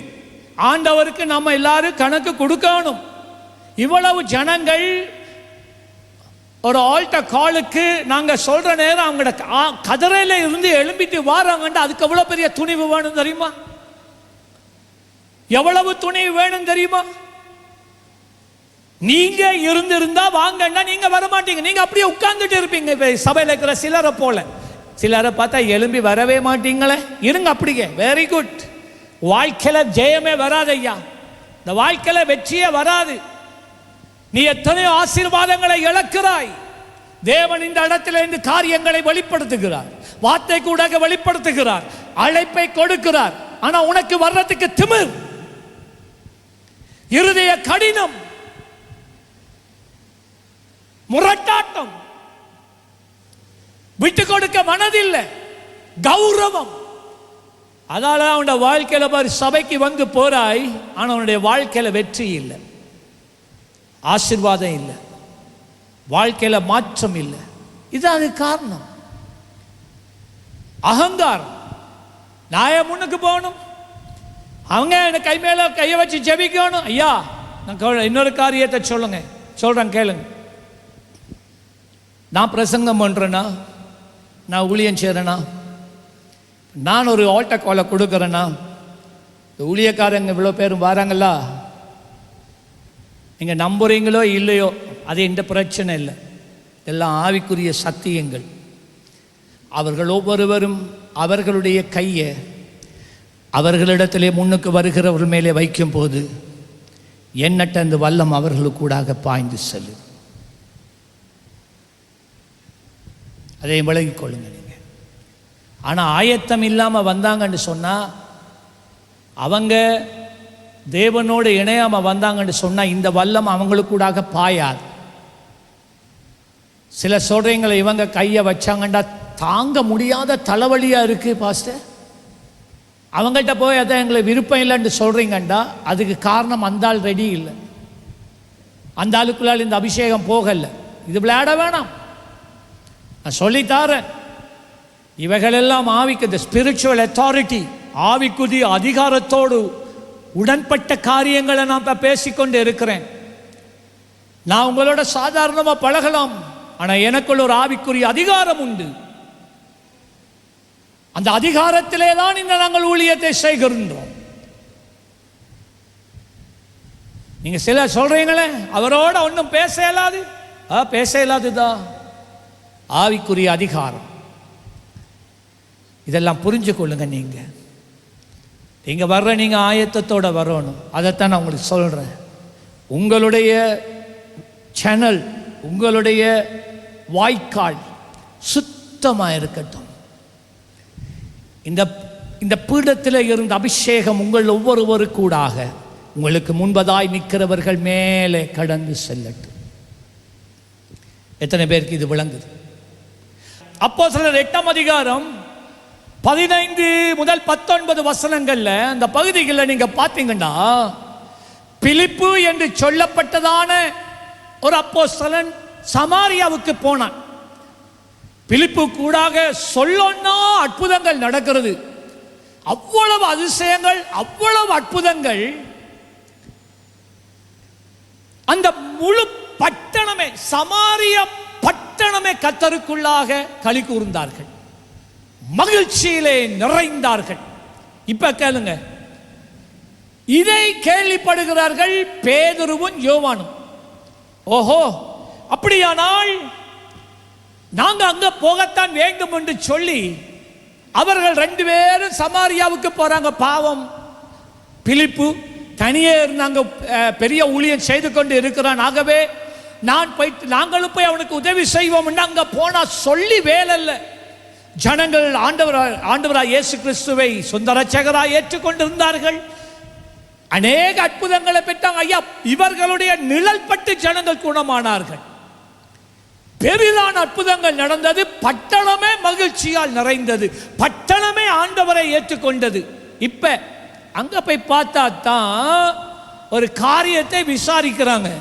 அற்புதம் நடந்திருக்கு, எல்லாரும் ஆண்டவராய் இயேசுவை சொந்த ரட்சகராய் ஏற்று ரட்சிக்கப்பட்டிருக்கிறாங்க. பரிசுத்த ஆவியானவரை பெற்றிருக்கிறாங்களா என்று விசாரிச்சா ரட்சிக்கப்பட்டிருக்கிறாங்க. பரிசுத்த ஆவியின் அபிஷேகம் இல்லை. அவர்கள் ஒருவருக்கும் பரிசுத்த ஆவியின் அபிஷேகம் இல்லை. ஆகவே இவர்கள் என்ன செய்தார்கள் என்று பாருங்கள். அப்போஸ்தலர் 8:15, இவர்கள் வந்த பொழுது அவர்களில் ஒருவனும் பரிசுத்த ஆவியை பெறாமல் கர்த்தராகிய இயேசுவின் நாமத்தினாலே ஞானஸ்தானம் மாத்திரம் பெற்றிருந்தவர்களாக கண்டு அவர்கள் பரிசுத்த ஆவியை பெற்றுக்கொள்ளும்படி அவர்களுக்காக ஜெபம் பண்ணி. 14ஆம் வசனம் எல்லாரும் வாசியுங்க. அவர்கள் மேல் கைகளை வைத்தார்கள். அப்பொழுது அவர்கள் என்ன செய்தாங்க? பரிசுத்த ஆவியை பெற்றார்கள். ஞானஸ்தானம் பெற்று பரிசுத்த ஆவியின் அபிஷேகத்தை பெறல. அவர்களுக்காக விசேஷ ஜெபம் ஏறெடுக்கப்பட்டு பரிசுத்த ஆவியானவரை பெறல. ஆனால் எப்பொழுது பேதுரு, யோவா இந்த ஜனங்கள் மேலாக கைகளை வைக்க ஆரம்பித்தார்களோ, எல்லாரும் அந்நிய பாஷையில நிரம்பி, பரிசுத்த ஆவியிலே நிரம்பி அந்நிய பாஷையில ஜெபிக்க ஆரம்பித்தார்கள். ஆமென் சொல்லுங்களேன். ஹல்லேலூயா. நீங்க, நான் வரமாட்டேன், எனக்கு மேல யாரும் கை வைக்க தேவையில்லை, சபைக்குள்ளையா சொல்றேன், சபைக்குள்ள நான் சொல்றேன் என்று நீங்க இருந்தா, you have missed a lot in life. உடைய ஆவிக்குரிய வாழ்க்கையில அநேக காரியங்களை நீ தவற விட்டாய். கர்த்தர் உனக்கென்று ஏற்படுத்தி இருந்த அநேக ஆசீர்வாதங்கள் யார் என் மேல கை வைக்க தேவையில்லை என்கின்ற அந்த மனப்பான்மை, ஆட்டிடியூட், இதற்குரிய சத்தியத்தை நீ அறியாமல் இருந்தபடியினால் தேவன் உனக்காக ஏற்படுத்தின எத்தனை ஆசீர்வாதங்களை நீ பெற்றுக்கொள்ளாத படிக்கு நீ இந்த இடத்துல இருந்து கடந்து போனாய். சற்று சிந்தியுங்கள். கைகளை வைக்கிற நேரத்தில் அங்கே ஒரு அபிஷேகம் இருக்கு. மார்க்கு 16, 17, 18 விசுவாசிக்கிறவர்களால் நடக்கும் அடையாளங்கள் ஆவன. என்னுடைய நாமத்தில் பிசாசுகளை துரத்துவார்கள், நவமான பாஷைகளை பேசுவார்கள், சர்ப்பங்களை எடுப்பார்கள், சாவுக்கு ஏதுவான யாதொன்றை குடித்தாலும் அது அவர்களை சேதப்படுத்தாது. அடுத்ததான சொல்லுங்க. வியாதியஸ்தர் மேலே வியாதியஸ்தர்கள் மேலே வைப்பார்களா இல்லையா? வியாதியஸ்தர் மேலே கையை வைக்கிறது சரியா பிள்ளையா? ஆனால் இன்னொரு காரிய எச்சரிப்புண்டு. நீங்க ஆவியில நிரம்பாம, நான் சொல்றத கேட்கணும். நீங்க உங்களோட இஷ்டம் போல வாழ்ந்துட்டு ஆவியில நிரம்பாம, ஜெபிக்காம, அபிஷேகத்தை பெறாம, வியாதி மேல கையில வச்சா அவங்க சுகம் அடைவார்கள் என்று சொல்லப்பட்டிருக்கிறது என்று நீங்க கையை வச்சிங்க யார் மேலையும், நான் சொல்றத நல்லா கேட்கணும்.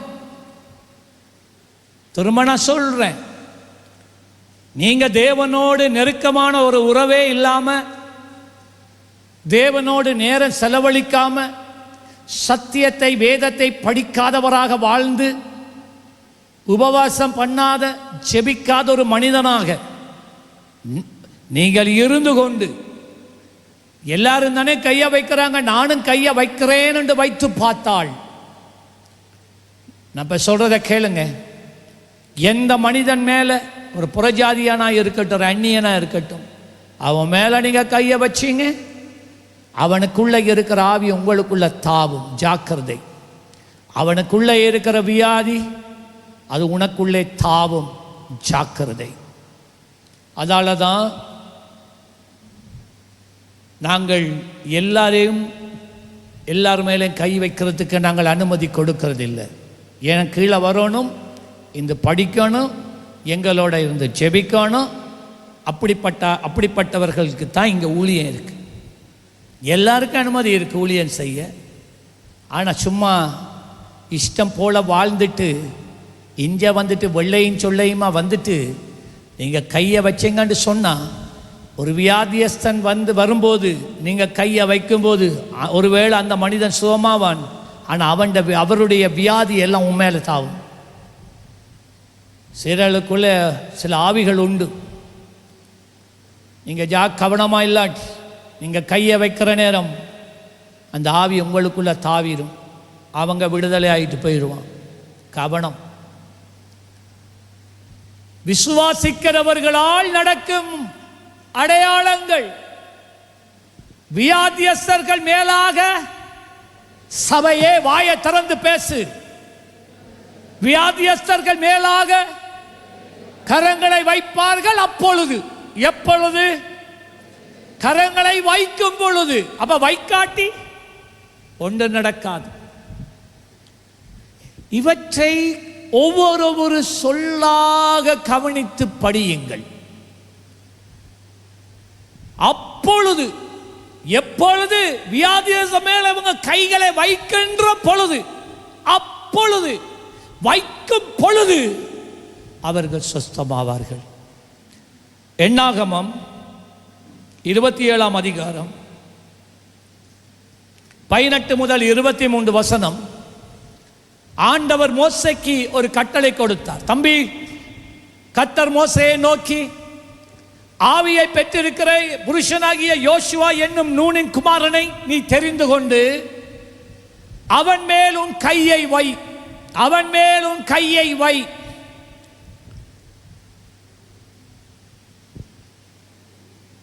இப்ப 23ஆம் வசனம், அவன் மேல் தன் கைகளை வைத்து கர்த்தர் தனக்கு சொன்னபடி அவனுக்கு கட்டளையிட்டான். இப்ப வாங்க என்னாகமம் 8ஆம் அதிகாரம், என்னாகமம் 8ஆம் அதிகாரம் 10 முதல் 15 வசனம். நாம் கை வைக்கிற நேரம் என்ன நடக்குது? நான் தான் சொன்னேன், உன்னுடைய கைகளிலே வல்லமை இருக்கிறது. ஆமென் சொல்லுங்களேன். சொல்லுங்க, உன்னுடைய கைகளிலே வல்லமை இருக்கிறது. சொல்லுங்களேன், உங்களோட கையை பார்த்து சொல்லுங்க, என்னுடைய கையிலே வல்லமை இருக்கிறது. ஆமென் சொல்லுங்க. திரும்ப சொல்லுங்க, என் கையின் மேலே வல்லமை இருக்கிறது. நீங்கள் ஜெபிக்கிற ஒருவராக இருந்தால், நீங்கள் தேவனோட நெருக்கமாக இருக்கிற ஒருவராக இருந்தால் மாத்திரம் இப்போ உங்களுக்கு பக்கத்தில் இருக்கிறவ மேலே உங்களோட கையை வச்சு ஆசீர்வதிங்க. மகனாக இருக்கலாம், மகளாக இருக்கலாம், தம்பியாக இருக்கலாம், தங்கச்சியாக இருக்கலாம், ஆசீர்வதிங்க. நான் உன்னை இயேசு கிறிஸ்துவின் நாமத்தில் நான் உன்னை ஆசீர்வதிக்கிறேன் என்று சொல்லுங்க. அந்த ஆசீர்வாதம் இறங்குது. இதுவரைக்கும் பெற்றிராத ஆவிக்குரிய அனுபவம், அபிஷேகம் இப்பொழுது நீ பெற்றுக்கொள்ளுவாயாக என்று சொல்லுங்க. கட்டளையிடுங்க. உங்களுடைய பிள்ளை என்ன செய்யணும்னு இன்னத்தை நீங்கள் இந்த பிள்ளையில காண விரும்புகிறீங்களோ கட்டளையிடுங்க. இப்பொழுது அது நடக்கும். பொருளாதார தேவைகள் சந்திக்கப்படுவதாக, புதிய வாசல்கள் திறக்கப்படுவதாக, தமிழை நிமிர்ந்திருக்க பண்ணுவீராக, கையிட்டு செய்கிறது வாய்ப்பதாக. உடைய பிள்ளைக்கு முன்பதாய் எழும்பி வருகிற ஆயுதங்கள் ஒன்றும் வாய்ப்பதே இல்லை என்று நான் கட்டளை எடுக்கிறேன். சொல்லுங்க, கையை வச்சு சொல்லுங்க. ஹல்லேலூயா, ஹல்லேலூயா. இல்லை இல்லை இல்லை இல்லை இல்லை. என் மகனுக்கு விரோதமாக பேசப்படுகிற வார்த்தைகள் எல்லாம் அழிந்து போகிறது, எல்லாம் தாறுமாறாகிறது. என் பிள்ளைக்கு எதிராய், என் மகனுக்கு எதிராய், மகளுக்கு எதிராய், என் சகோதரன் சகோதரிக்கு எதிராய் எய்யப்படுகிற தீய அம்புகளை நான் திருப்புகிறேன். சொல்லுங்க, நான் திருப்புகிறேன். I reverse it. கையை வச்சு ஆசீர்வதிச்சா அவர்கள் ஆசீர்வதிக்கப்பட்டார்கள். நல்ல கையை தட்டி ஹல்லேலூயா.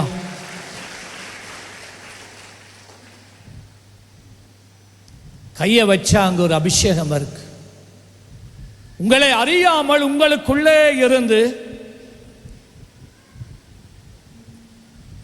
ஒரு காரியம் அவர்களுக்குள்ளே கடந்து போகிறது. கண்ணுக்கு தெரியாத, எழுத்தில் எழுதப்படாத, பரலோகம் ஆமோதிக்கும் ஒரு ஆசீர்வாதம்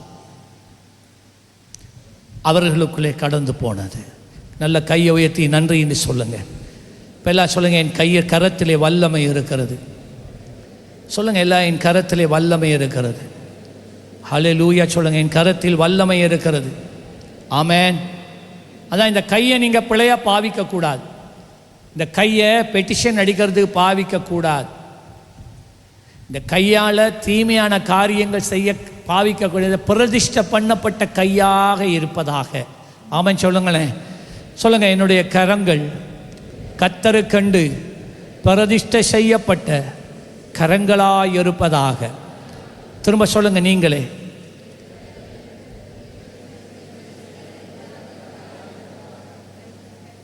அல்லேலூயா சொல்லுங்க.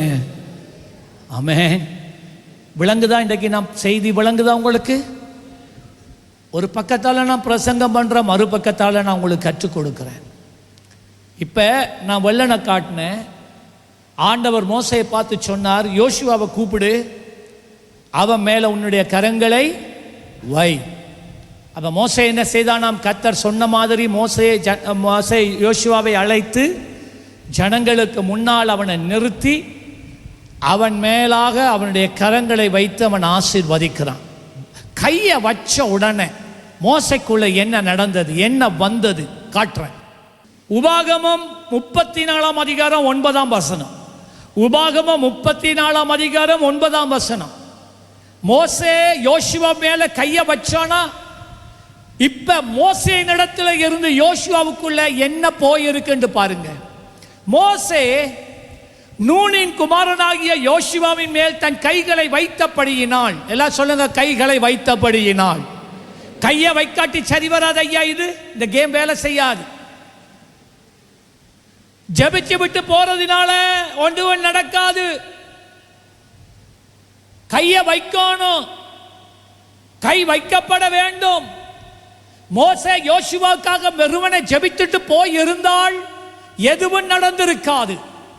மோசே நூனின் குமாரனாகிய யோசுவாவின் மேல் தன் கைகளை வைத்தபடியினால், எல்லாரும் வாசிங்க, அவன் ஞானத்தின் ஆவியினாலே நிறையப்பட்ட நல்ல கையை தட்டி ஹல்லேலூயா, ஹல்லேலூயா. பாத்தீங்களா? மோசைக்குள்ள இருந்த வரம், மோசைக்குள்ள இருந்த ஞானத்தின் வரம், the gift of wisdom, அது சாதாரண ஞானம் அல்ல. அது பரத்திலிருந்து இறங்கி வருகிற சுத்தமான ஞானம். மனிதர்களால் கிரகிக்க முடியாத ஞானம், மனிதர்களால் தீர்க்கப்பட முடியாத பிரச்சனைகளுக்கு தீர்வை உண்டு பண்ணுகிற ஞானம் தான் இந்த தெய்வீக ஞானம். பைபிள் ஸ்கூலுக்கு போறதால் அதை பெற இயலாது, மந்திரவாதிகள்கிட்ட போறதுனால அதை பெற இயலாது, பணம் கொடுத்து வாங்க இயலாது. அதுக்கு ஒரு பிரதிஷ்டப்பட்ட ஒரு வாழ்க்கை வேணும். தேவன் உன்னை காண வேண்டும், தேவன் உனக்கு அதை கொடுக்க அவர் தீர்மானிக்க வேண்டும். ஏற்ற வேளையிலே தம்முடைய ஊழியக்காரனை அனுப்புவார். கையை வை என்று சொல்லுவார். கையை வச்ச மாத்திரத்தில் பரலோக வாசல் திறக்கும். சொல்லுங்க, பரலோக வாசல் திறக்கும். சொல்லுங்க, பரலோக வாசல் திறக்கும். அந்த பரலோக வாசல் சும்மா எல்லாம் திறக்காது, நீ கையை வச்சா திறக்கும். ஆமென் சொல்லுங்களேன். சொல்லுங்க, நான் கையை வச்சா பரலோகத்தின் வாசலே திறக்கும். ஹல்லேலூயா சொல்லுங்களேன், ஹல்லேலூயா சொல்லுங்களேன். ஆமென். மோசே வச்சா பரலோக வாசல் திறந்தது. உலகத்தில் பெற்றுக்கொள்ள முடியாத அன்னர்ந்த ஞானத்தினாலே கர்த்தர் யோசுவாவை அபிஷேகம் பண்ணினார். ஓரந்தே நமக்கோ 1 தீமோத்தேயு 4:14. 1 தீமோத்தேயு 4:14. மூப்பராகிய தீமோத்தேயுக்கு பவுல் எழுதுகிறார், சிறையில் இருந்து எழுதுகிறார். வாலிபனாய் இருந்தவனை தீமோத்தேயுவை சபையில் இருக்கிற பெரியாக்கள் எல்லாரும் மட்டம் தட்டி அவனை ஒடுக்கிட்டாங்க. இதை கேள்விப்படுகிறான் அதனுடைய ஆவிக்குரிய தகப்பன் பவுல். அப்பொழுது இந்த ஜனங்கள் சபையிலே தீமோத்தேயுவை மட்டம் தட்டினதினால அவன் பயன்படுத்தின ஆவிக்குரிய வரங்களை பயன்படுத்தாமல் நிறுத்திவிட்டான். பிரசங்கம் பண்றதை நிறுத்திவிட்டான், ஊழியம் செய்கிறதை நிறுத்திவிட்டான். அவன் தன்னை ஒடுக்கி கொண்டு இருக்கிறதை கேள்விப்பட்டான் பவுல். அப்பொழுது பவுல் ஒரு கடிதம் எழுதும் போது, தீமோத்தேயுக்கு அவன் எழுதும் போது சொன்னான். 1 தீமோத்தேயு 4:14 தீமோத்தேயுவே, என் அருமை மகனே, மூப்பராகிய சங்கத்தார் உண்மையிலே என்னவாம்? எல்லாரும் சொல்லல, என்னவா? உண்மையிலே கைகளை வைத்த போது தீர்க்க தரிசனத்தினால் உனக்கு அளிக்கப்பட்ட என்னவாம்? தெய்வீக வரம். அதை குறித்து அசதியா இருக்காது, அது உனக்குள்ளதான் இருக்கு மகனே. எழும்பி பிரகாசி, உன்னொளி வந்தது. எழும்பி பிரகாசி, உன்னொளி வந்தது. எழும்பி பிரகாசி, உன்னொளி வந்தது. ஆமென் சொல்லுங்களேன். ஓரியா சந்தனமா கரியா செக்கலபா ரத்துனமா கலத்தா ஏகே சகதா லபரா தனமா கொலபே கேலிந்தா. ஆண்டவர் பல வேளைகளிலே வலது கையில் இருக்கிற மகிமை வேறே, இடது கையில் இருக்கிற மகிமை வேறே. திரும்ப சொல்லுங்க, என்னவாம் அது? சரியா? வலது கையால் ஆசீர்வதித்தால் அதில் ஒரு மகிமை வேறு, இடது கையால் ஆசீர்வதித்தால் அந்த மகிமை வேறு. ஓகேயா? ஆதியாகமம் 48 8 முதல் 19 குறித்து வச்சு வீட்டை போய் வாசிங்க. நான் என்ன நடந்தது என்பதை சொல்லுகிறேன். இப்போ யோசேப்பு எகிப்தில் பிரதம மந்திரியாக இருக்கிறான், பிரைம் மினிஸ்டராக இருக்கிறான். பார்வோன் அனுமதியோட யாக்கோபையும் அவருடைய தாய் அவருடைய சகோதரர்கள் எல்லாரையும் எகிப்துக்கு கூட்டி கொண்டு வந்துட்டான். பாசான் என்று சொல்லப்படுகிற பசுமையான ஒரு பகுதியை திறந்து கொடுத்து அவன் சொன்னா, நீங்கள் உங்களுடைய பிள்ளைகள் உங்களுடைய சந்ததி இங்கே வாழட்டும். 70 பேர் வந்தாங்க. உங்களுக்கு தெரியும், இஸ்ரவேலிலே 10 கோத்திரங்கள் இருக்கிறது. ஆனால் அந்த 10 கோத்திரமும் யாக்கோபினுடைய சந்ததி. யாக்கோபுக்கு கண் தெரியாம போயிட்டு, யாக்கோபின் மகன் தான் யோசேப்பு.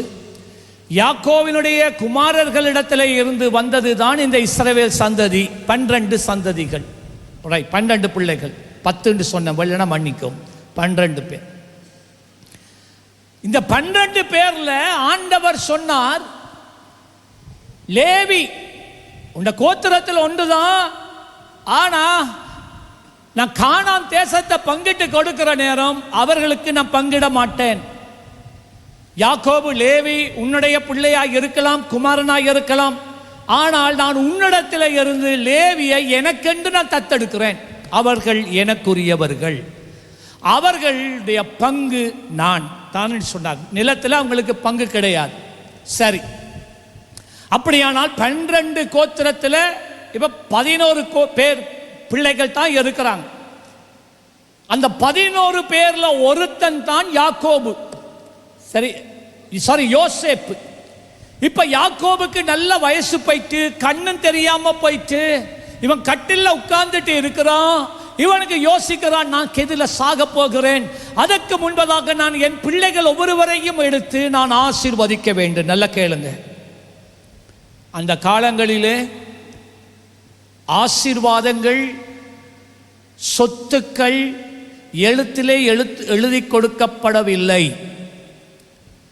ஆசீர்வாதம் எழுதி கொடுக்கப்படவில்லை. ஆசீர்வாதம் வார்த்தையாய் பேசப்பட்டது. பேசப்பட்ட அந்த வார்த்தை அந்த சந்ததிக்காகவே இருந்து செயல்பட்டது. ஒரு ஆமென் சொல்லுங்க. அப்போ யாக்கோபு என்ன செய்தான்? யோசேப்பு அரண்மனையில் இருக்கிறான், 10 பிள்ளைகள் இருக்கிறான். ஆண்டவர் சொல்ல, லேவி எனக்கு. அப்ப 10 பேர், 10 பேரை ஒன்றொண்டா கூப்பிடுறான். அவன் ஒவ்வொரு மகனை கூப்பிட்டு, என்ன ஒவ்வொரு சந்ததி அதுல இருந்து உருவாகுது. மகனை அவனுக்கு முன்னால முழங்காட் படியிட வச்சு, அவன் கட்டில உட்கார்ந்துட்டு இருக்கிறான். அவனுக்கு முன்னால மூத்தவன்ல இருந்து இளையவன் வரைக்கும் அவனுக்கு முன்னால உட்கார்ந்த பிறகு ஆவியில ஆண்டவர் என்ன சொல்லுகிறாரோ அதை தீர்க்க தரிசனமாக, ஆசீர்வாதமாக வலது கரத்தை அவர்கள் மேலே வைத்து ஆசீர்வதித்தான். அவன் சொன்ன ஆசீர்வாதம் தான் அந்த கோத்திரம் சாகும் வரைக்கும், இன்றைக்கு வரைக்கும் அந்த ஆசீர்வாதம் தான் அவர்களோட நிலைத்திருக்கு. அதான் அப்பா அம்மா ஆசீர்வாதம் வேண்டும். அப்பா அம்மா ஆசீர்வாதத்தை நீங்க உதறி தள்ளினால் நீ வாழ்க்கையில பெரிய வரப்பிரசாதத்தை இழந்து போகிறாய் என்பதை மறந்து போகாதே. ஓகே, இப்ப 10 பேரை ஆசீர்வதிச்சுட்டான். இப்ப இவன் ஒரு மனசு என்னன்னா, யோசேப்பை நான் ஆசீர்வதிக்கணுமே. வார்த்தையை ஒன்றை சொல்லி அனுப்புகிறான். யோசேப்பு, வா தம்பி, நான் உன்னை ஆசீர்வதிக்கணும். யோசேப்புக்கு 2 பிள்ளைகள் இருந்தார்கள், குமாரர்கள். மூத்தவனுடைய பேர் மனாசே, இளையவனுடைய பேர் எப்ராஹிம். அப்ப யோசேப்பு யாக்கோபின் இடத்துல வந்த போது இவனுக்கு கண் தெரியாது தானே. அவன் சொன்ன, அப்பா நான் யோசேப்பு வந்திருக்கிறேன் அப்பான்டானே. வா, மெய்யாடா? சரி, நான் ஒரு காரியம் இன்றைக்கு செய்ய போகிறேன். எனக்கு இந்த பிள்ளைகள் 2 பேரும் எனக்கு பிறக்கல, உண்மைதான். ஆனால் இந்த 2 பிள்ளைகளையும் என்னுடைய பிள்ளைகளாய் நான் தத்தெடுத்து கொள்ளுகிறேன் என்று யோசேப்பிட்ட சொன்னான். யோசேப்பும் அதற்கு இணங்கினான். இப்ப யோசேப்பு சொன்னா, யாக்கோபு சொன்னா, தம்பி 2 பேர் எனக்கு முன்னால முழங்கால் படியிடுங்கன்னு சொன்னான்.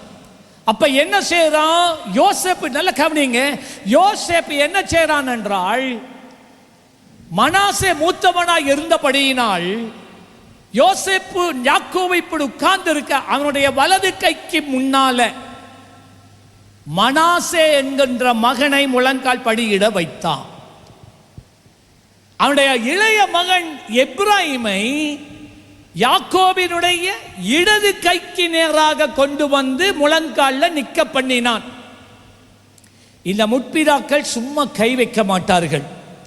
தேவனுடைய சத்தத்தை கேட்டுத்தான் அதன்படி தான் கையை வைப்பான். ஆண்டவர் சொல்றதை தான் அவங்க செய்வாங்க. அதால தான் அவங்க பேசுறது அப்படியே நடக்கும். இப்போ என்ன தெரியுமா செய்தான்? சரியான அந்த நேரத்தில், அப்பா பிள்ளைகள் உங்களுக்கு முன்னால நிற்கிறாங்கப்பா என்று போட்டு யோசேப்பு கொஞ்சம் பின்னுக்கு நிற்கிறான். யாக்கோபு இப்படிதானே ஜெபிக்கணும், 2 கையை இப்படிதானே வைத்து ஆசீர்வதிக்கணும். அவன் என்ன செய்தான்டா? கையை குறுக்க வைத்தான். தன்னுடைய வலது கையை எப்ராயிம் ஆகிய இளையவன் மேலும் தன்னுடைய இடது கையை மூத்தவனாகிய மனாசே மேலுமாக வைத்தான். இப்ப யோசேப்பு குழம்பிட்ட, அப்பா அப்பா அப்பா இல்லப்பா, இது பிழை, நீங்க சேர்றது பிழை. அப்ப யாக்கோபு என்ன தெரியுமா சொன்னான்? தம்பி, நான் என்ன செய்றேன்னு எனக்கு தெரியும், எனக்கு கண் தெரியாது, ஆனா என்ன மனக்கண்கு நல்ல பிரகாசமா இருக்கு. எனக்கு இந்த காது தான் பெருசா கேட்காது, என்னுடைய மனதின் காது நல்ல தெளிவாக கேட்குது. பரலோகத்தோடு நான் இணைஞ்சிருக்கிறேன். உண்ட வேலையை பார்த்துட்டு நான் என்ன செய்கிறேன்னு எனக்கு தெரியும் என்று சொல்லி ஆசீர்வதிக்கிறான். இளையவனை பார்த்து சொல்லுகிறான், முதலாவது ஆசீர்வாதம், நீ உன் அண்ணனை விட நீ செழித்திருப்பாய். அதே போல அப்புறம் மனாசே 2வது மகனுக்கு இடது கையால் ஆசீர்வதித்தார். பிறகு 2 பேரையும் வைத்து சொன்னா, இஸ்ரவேல் மற்ற கோத்திரங்கள் எல்லாம் தங்களுடைய பிள்ளைகளுக்கையும் சந்ததிகளையும் ஆசீர்வதிக்கும் போது எப்படி தெரியுமா ஆசீர்வதிப்பார்கள்? இல்லாட்டி தேசத்தின் ராஜா ஜனங்களை ஆசீர்வதிக்கும் போது இனிமேல் எப்படி தெரியுமா ஆசீர்வதிக்க போறாங்க? எப்ராயிம் மனாசையை போன்று நீங்கள் ஆசீர்வாதமாய் இருப்பீர்களாக என்று சொல்லும் அளவுக்கு. மனாசே நீ தம்பிதான், எப்ராயிம் நீ தம்பிதான், எப்ராயிம் நீ தம்பிதான், ஆனா நீ மனாசேயுடைய செல்வ செழிப்பாய் இருப்பாய், நீ உயர்ந்து இருப்பாய், கனத்தோடு இருப்பாய். மனாசே நீ அண்ணா தான், ஆனாலும் உன்னை பார்க்கிலும் தம்பி பெரியவனாய் இருப்பான்னு சொல்லி முடிச்சிட்டான். அப்படி சொன்னபடி இன்றைக்கு வரைக்கும் ஆகிறது. ஒரு தகப்பனுடைய ஆசீர்வாதம். முற்பிதாக்கள் எப்படி ஆசீர்வதித்தார்கள்? தங்கள் வலது கரத்தை வைத்து. வலக்கையிலே இருக்கிற ஆசீர்வாதத்துக்கு ஒரு வரப்பிரசாதம், இடக்கையினாலே வருகிற ஆசீர்வாதத்துக்கு இன்னொரு வரப்பிரசாதம். அப்பொழுது 14வது வசனம் எங்க? ஆதியாகமம் 48:17வது வசனம். அப்பொழுது இஸ்ரவேல் மனமாறி தன் வலது கையை நீட்டி மனமறிய மன்னிக்கவும்.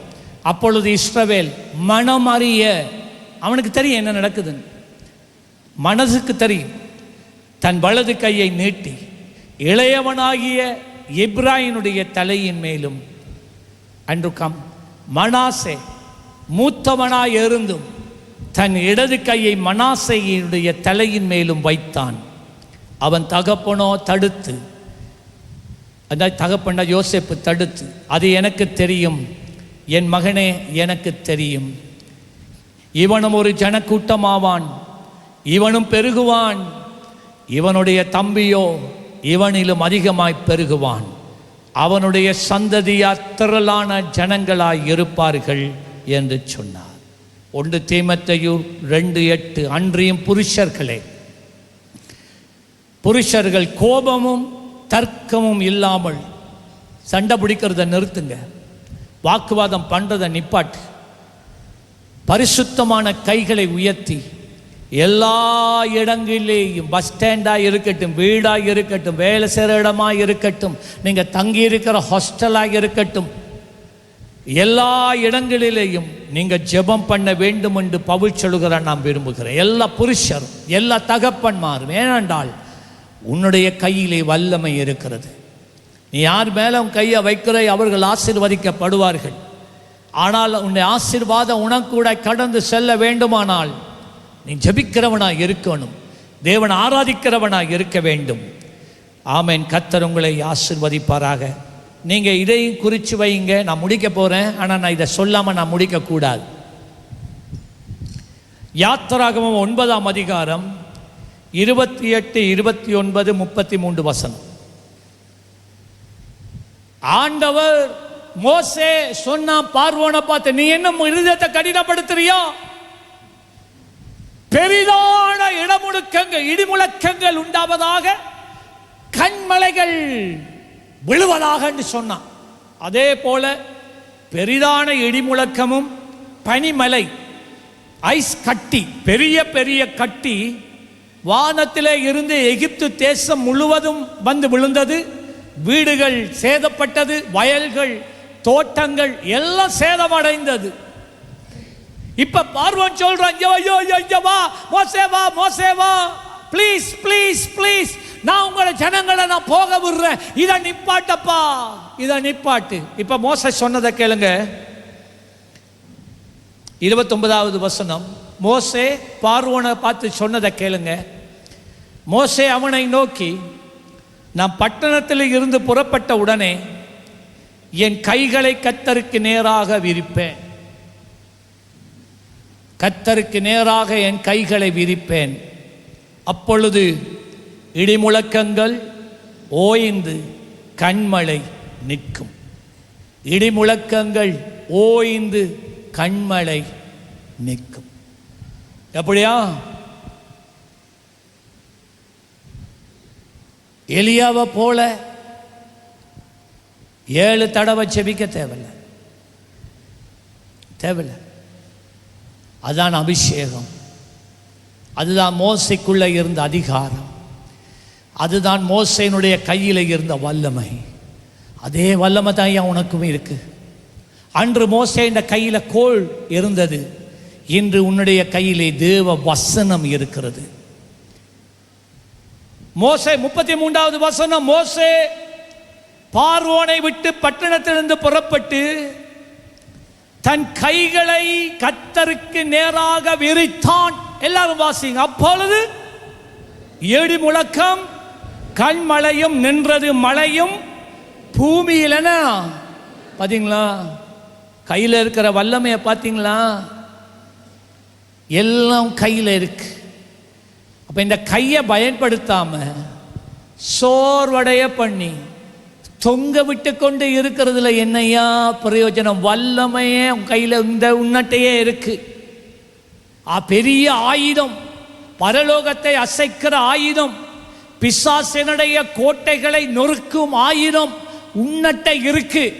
ஆனால் நீ அழுது கொண்டு இருக்கிறாய், ஐயோ ஐயோ என்று சொல்லிக்கொண்டு இருக்கிறாய். எத்தனை பேருக்கு இன்றைக்கு செய்தி விளங்கி இருக்கு? அதுதான் எனக்கு வேணும். உங்களுடைய யுத்தங்களை இனி நீங்களே யுத்தம் பண்ண போறீங்க. உங்களுடைய வாழ்க்கையில பல காலங்களாக இருந்த தடைகள் நீங்களே தகர்க்க போறீங்க. இதுவரைக்கும் அப்பாட்ட கேட்டது, அம்மாட்ட நம்பிட்டு அம்மாவுக்கு பின்னால அப்பாட ஜெபத்துக்கு பின்னால இருந்தியா? போதும். ஒரு காலம் வரும், அவங்களோட ஜெபம் வேலை செய்யாது. நீ ஜெபிக்கணும், நீ முழங்கால் படியிடணும், நீ கையை உயர்த்த பழகணும். அப்பொழுது எழுமி நிற்போமா? ஓ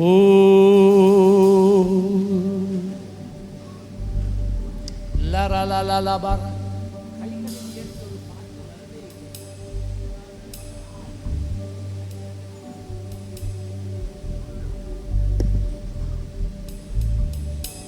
சுத்தனமோ ஷெகரி தொழுபோ கலையா.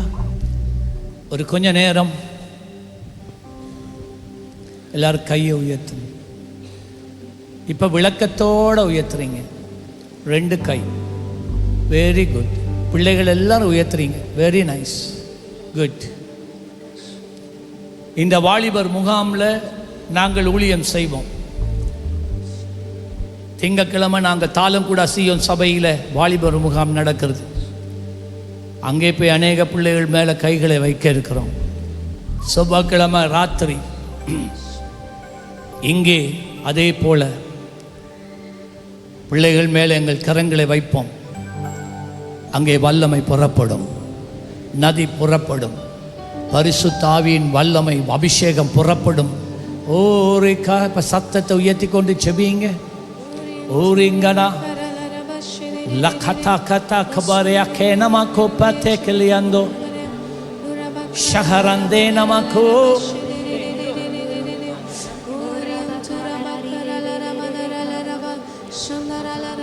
lehende nemengola beker yakola bakariande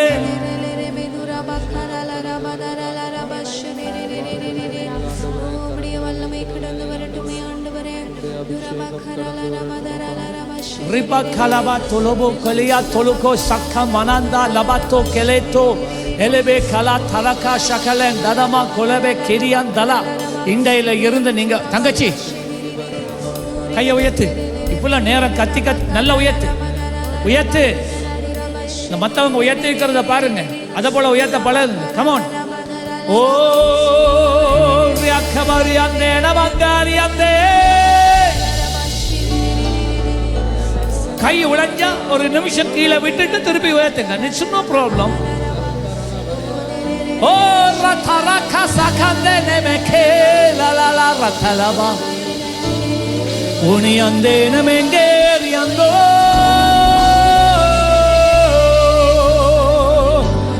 இது போதாது ஐயா சியோனே. இல்ல இல்ல இல்ல, போராடணும் நீங்க, போராடணும் நீங்க. உங்களுக்காக உங்களுக்கு எதிராக வான மண்டலங்களில் கிரிய செய்கிற பொல்லாத ஆவிகளின் சேனைகளோட போராடுங்க. நீங்க எதுக்குமே பயப்பட வேணாம், வெட்கப்படா. இதுல ஒண்ணு இல்ல, நாங்க எல்லாரும் ஒரு family. we are just one family. ஈயந்தே லலலலலல கேரந்தா லல மரந்தா நமகாரிபத்தே. நீங்க கையை உயர்த்தி யுத்தம் பண்ணி பாருங்க. ஆர்த்தரைட்டிஸ் வியாதி வெளியேறும், பறந்து போகும். டயபெட்டிஸ் வியாதி பறந்து போகும். அஸ்மா வியாதி பறந்து போகும். கட்டிகள் கரைந்து விழும் கண்ணுக்கு முன்னால. ஓ லா லா லா பரகதி பகசகெந்தோ ஏ மரபகதி கேலந்தே லாமா. ஓ ரக்கல பகேல வரியந்தே அலகாரியந்தே ஷலலாரி அலந்தா லபரி அலந்தா. ஹalleluya. ஓ துதிக்கு பாத்திர மகிமை உமக்கே. பீட் போட வேணாம். எந்தன் கரங்களை உயர்த்தி உம்மை என்றும் ஆராதிப்போம். துதிக்கு பாத்திர மகிமை உமக்கே. எங்கள் கரங்களை உயர்த்தி உம்மை என்றும் கமகே துதிக்கு பாத்திர மகிமை. எங்கள் கரங்களை உயர்த்தி உம்மை துதிக்கு பாத்திர மகிமை உமக்கே. கரங்களை உயர்த்தி உம்மை என்றும் சொல்லுங்க. நீர் பெரியவர், அற்புதங்கள் செய்பவர், உம்மை போல யாரும் இல்லை. உம்மை போல் நீர் பெரியவர், அற்புதங்கள் செய்பவரே.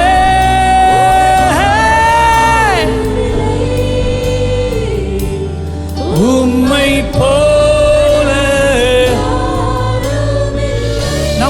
ஹalleluya. துதிக்கு பாத்திரர் மகிமையா. மகிமை. நான் இதை உணர்றேன். நம்ம இடம் முழுவதும் அவருடைய பிரசன்னத்தை நான் உணர்றேன். ஓ உம்மை என்றும் ஆராதிப்போ. துதிக்கு பாத்திரர் மகிமை உமக்கே. எங்கள் கரங்களை உயர்த்தி உம்மை என்றும். நீர் பெரியவர், அற்புதங்கள் செய்பவர், உம்மை போல யாரும் இல்லை, உம்மை போல் ஜீசஸ் பெரியவர், நீரே அற்புதம் செய்யும் தெய்வமே,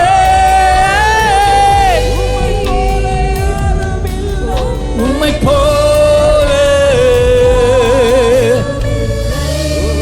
ஹல்லேலூயா. முன்னுக்கு இருக்கிறார்கள் ஜபிக்க ரெடியா, கையை வைக்க ரெடியா? கையை வச்சா வல்லமை புறப்படும் வேண்டும். உங்களுக்கு இந்த உணர்வு விசுவாசம் இருக்குதா? ஓ, இப்போ நீண்ட காலங்கள்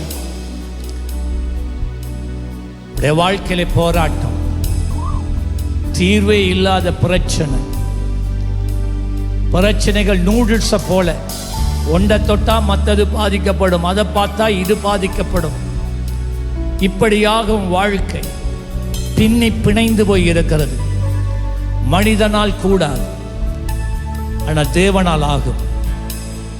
தேவனால் ஆகும். நீண்ட காலம் ஏதோ விதமான சக்திகள், ஆவிகள், தாக்கங்கள், எவ்வளவு ஜெபித்தும் விடுதலை இல்லை. இன்றைக்கு கர்த்தர் உனக்கு ஜெயத்தை கொடுப்பார்.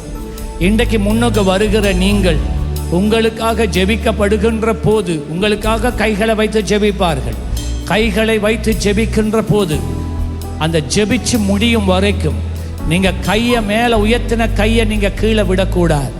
உங்களுக்கு ஜெபிக்கப்படுகிற நேரம் மாத்திரம் 2 கையையும் உயர்த்தி அந்த ஆசீர்வாதங்களை நீங்கள் பெற்றுக்கொள்ள போகிறீர்கள். சிலருடைய சரீரத்தில் வியாதிகள் போகுதே இல்லை, திரும்ப திரும்ப வருகிற போராட்டங்கள், வியாதிகள், பலவீனங்கள் எதுவாக இருக்கட்டும், இரவிலே அலச்சல், இரவிலே நித்திரை இல்லாத தன்மைகள், பயம், இதெல்லாம் இருக்கு. அநேகர் இந்த இடத்துல இருக்கிறீங்க.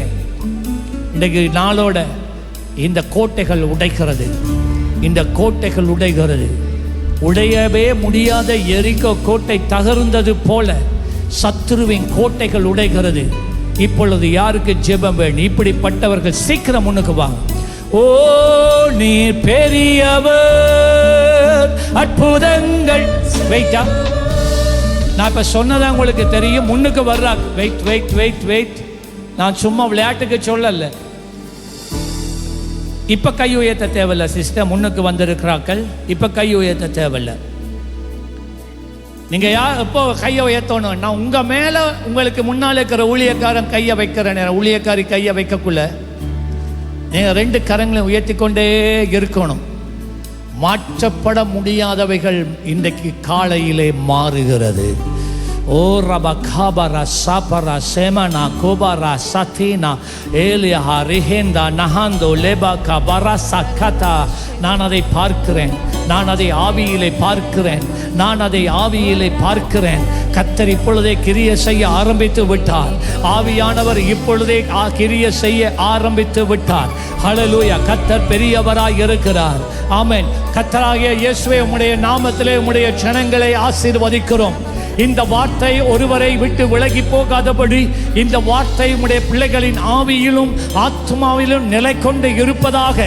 ஆவியானவரே, இந்த சத்தியத்தை ஒவ்வொரு நாளும் ஒவ்வொரு நிமிஷமும் ஞாபகப்படுத்திக் கொண்டே இருப்பீராக.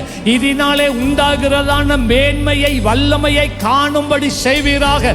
இயேசு கிறிஸ்துவின் நாமத்திலே ஆசீர்வதிக்கிறேன். சேர்ந்து சொல்லுங்க, என் ஆத்மாவை கர்த்தரை ஸ்தோத்திரி, என் முழு உள்ளமே பரிசுத்த நாமத்தை ஸ்தோத்திரி. என் ஆத்மாவை கர்த்தரை ஸ்தோத்திரி, அவர் செய்த சகல உபகாரங்களையும் மறவாதே. இப்பொழுது நம்முடைய கர்த்தராகிய இயேசு கிறிஸ்துவினுடைய கிருபை, பிதாவாகிய தேவனுடைய அன்பு, பரிசுத்த ஆவியானவருடைய அந்யோன்ய ஐக்கியம் உங்கள் அனைவரோடும் கூட இன்றும் எப்பொழுதும் இருப்பதாக. கர்த்தர் உங்களை ஆசீர்வதிப்பார். இப்ப கையை வச்சு செபிங்க. கையை வைக்கிற நேரம் 2 கையும் உயரப்பட வேண்டும். எவங்க மேல கையை வைக்கிறாங்களோ அத்தனை 2 கையும் உயரட்டும். அந்த பிள்ளையோட கையை உயர்த்துங்க.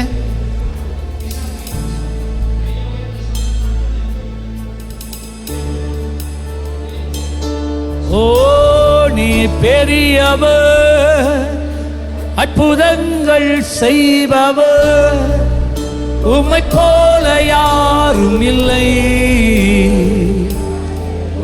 உம்மை போல் யாரும் இல்லை. நீ பெரியவர், அற்புத உம்மை போல யாரும் இல்லை, உம்மை போல யாரும் இல்லை.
பிரியமானவர்களே, எமது ஆராதனையுடன் இணைந்திருந்தமைக்கு எங்கள் மனமார்ந்த நன்றிகளை தாழ்மையுடன் கூறிக்கொள்கிறோம்.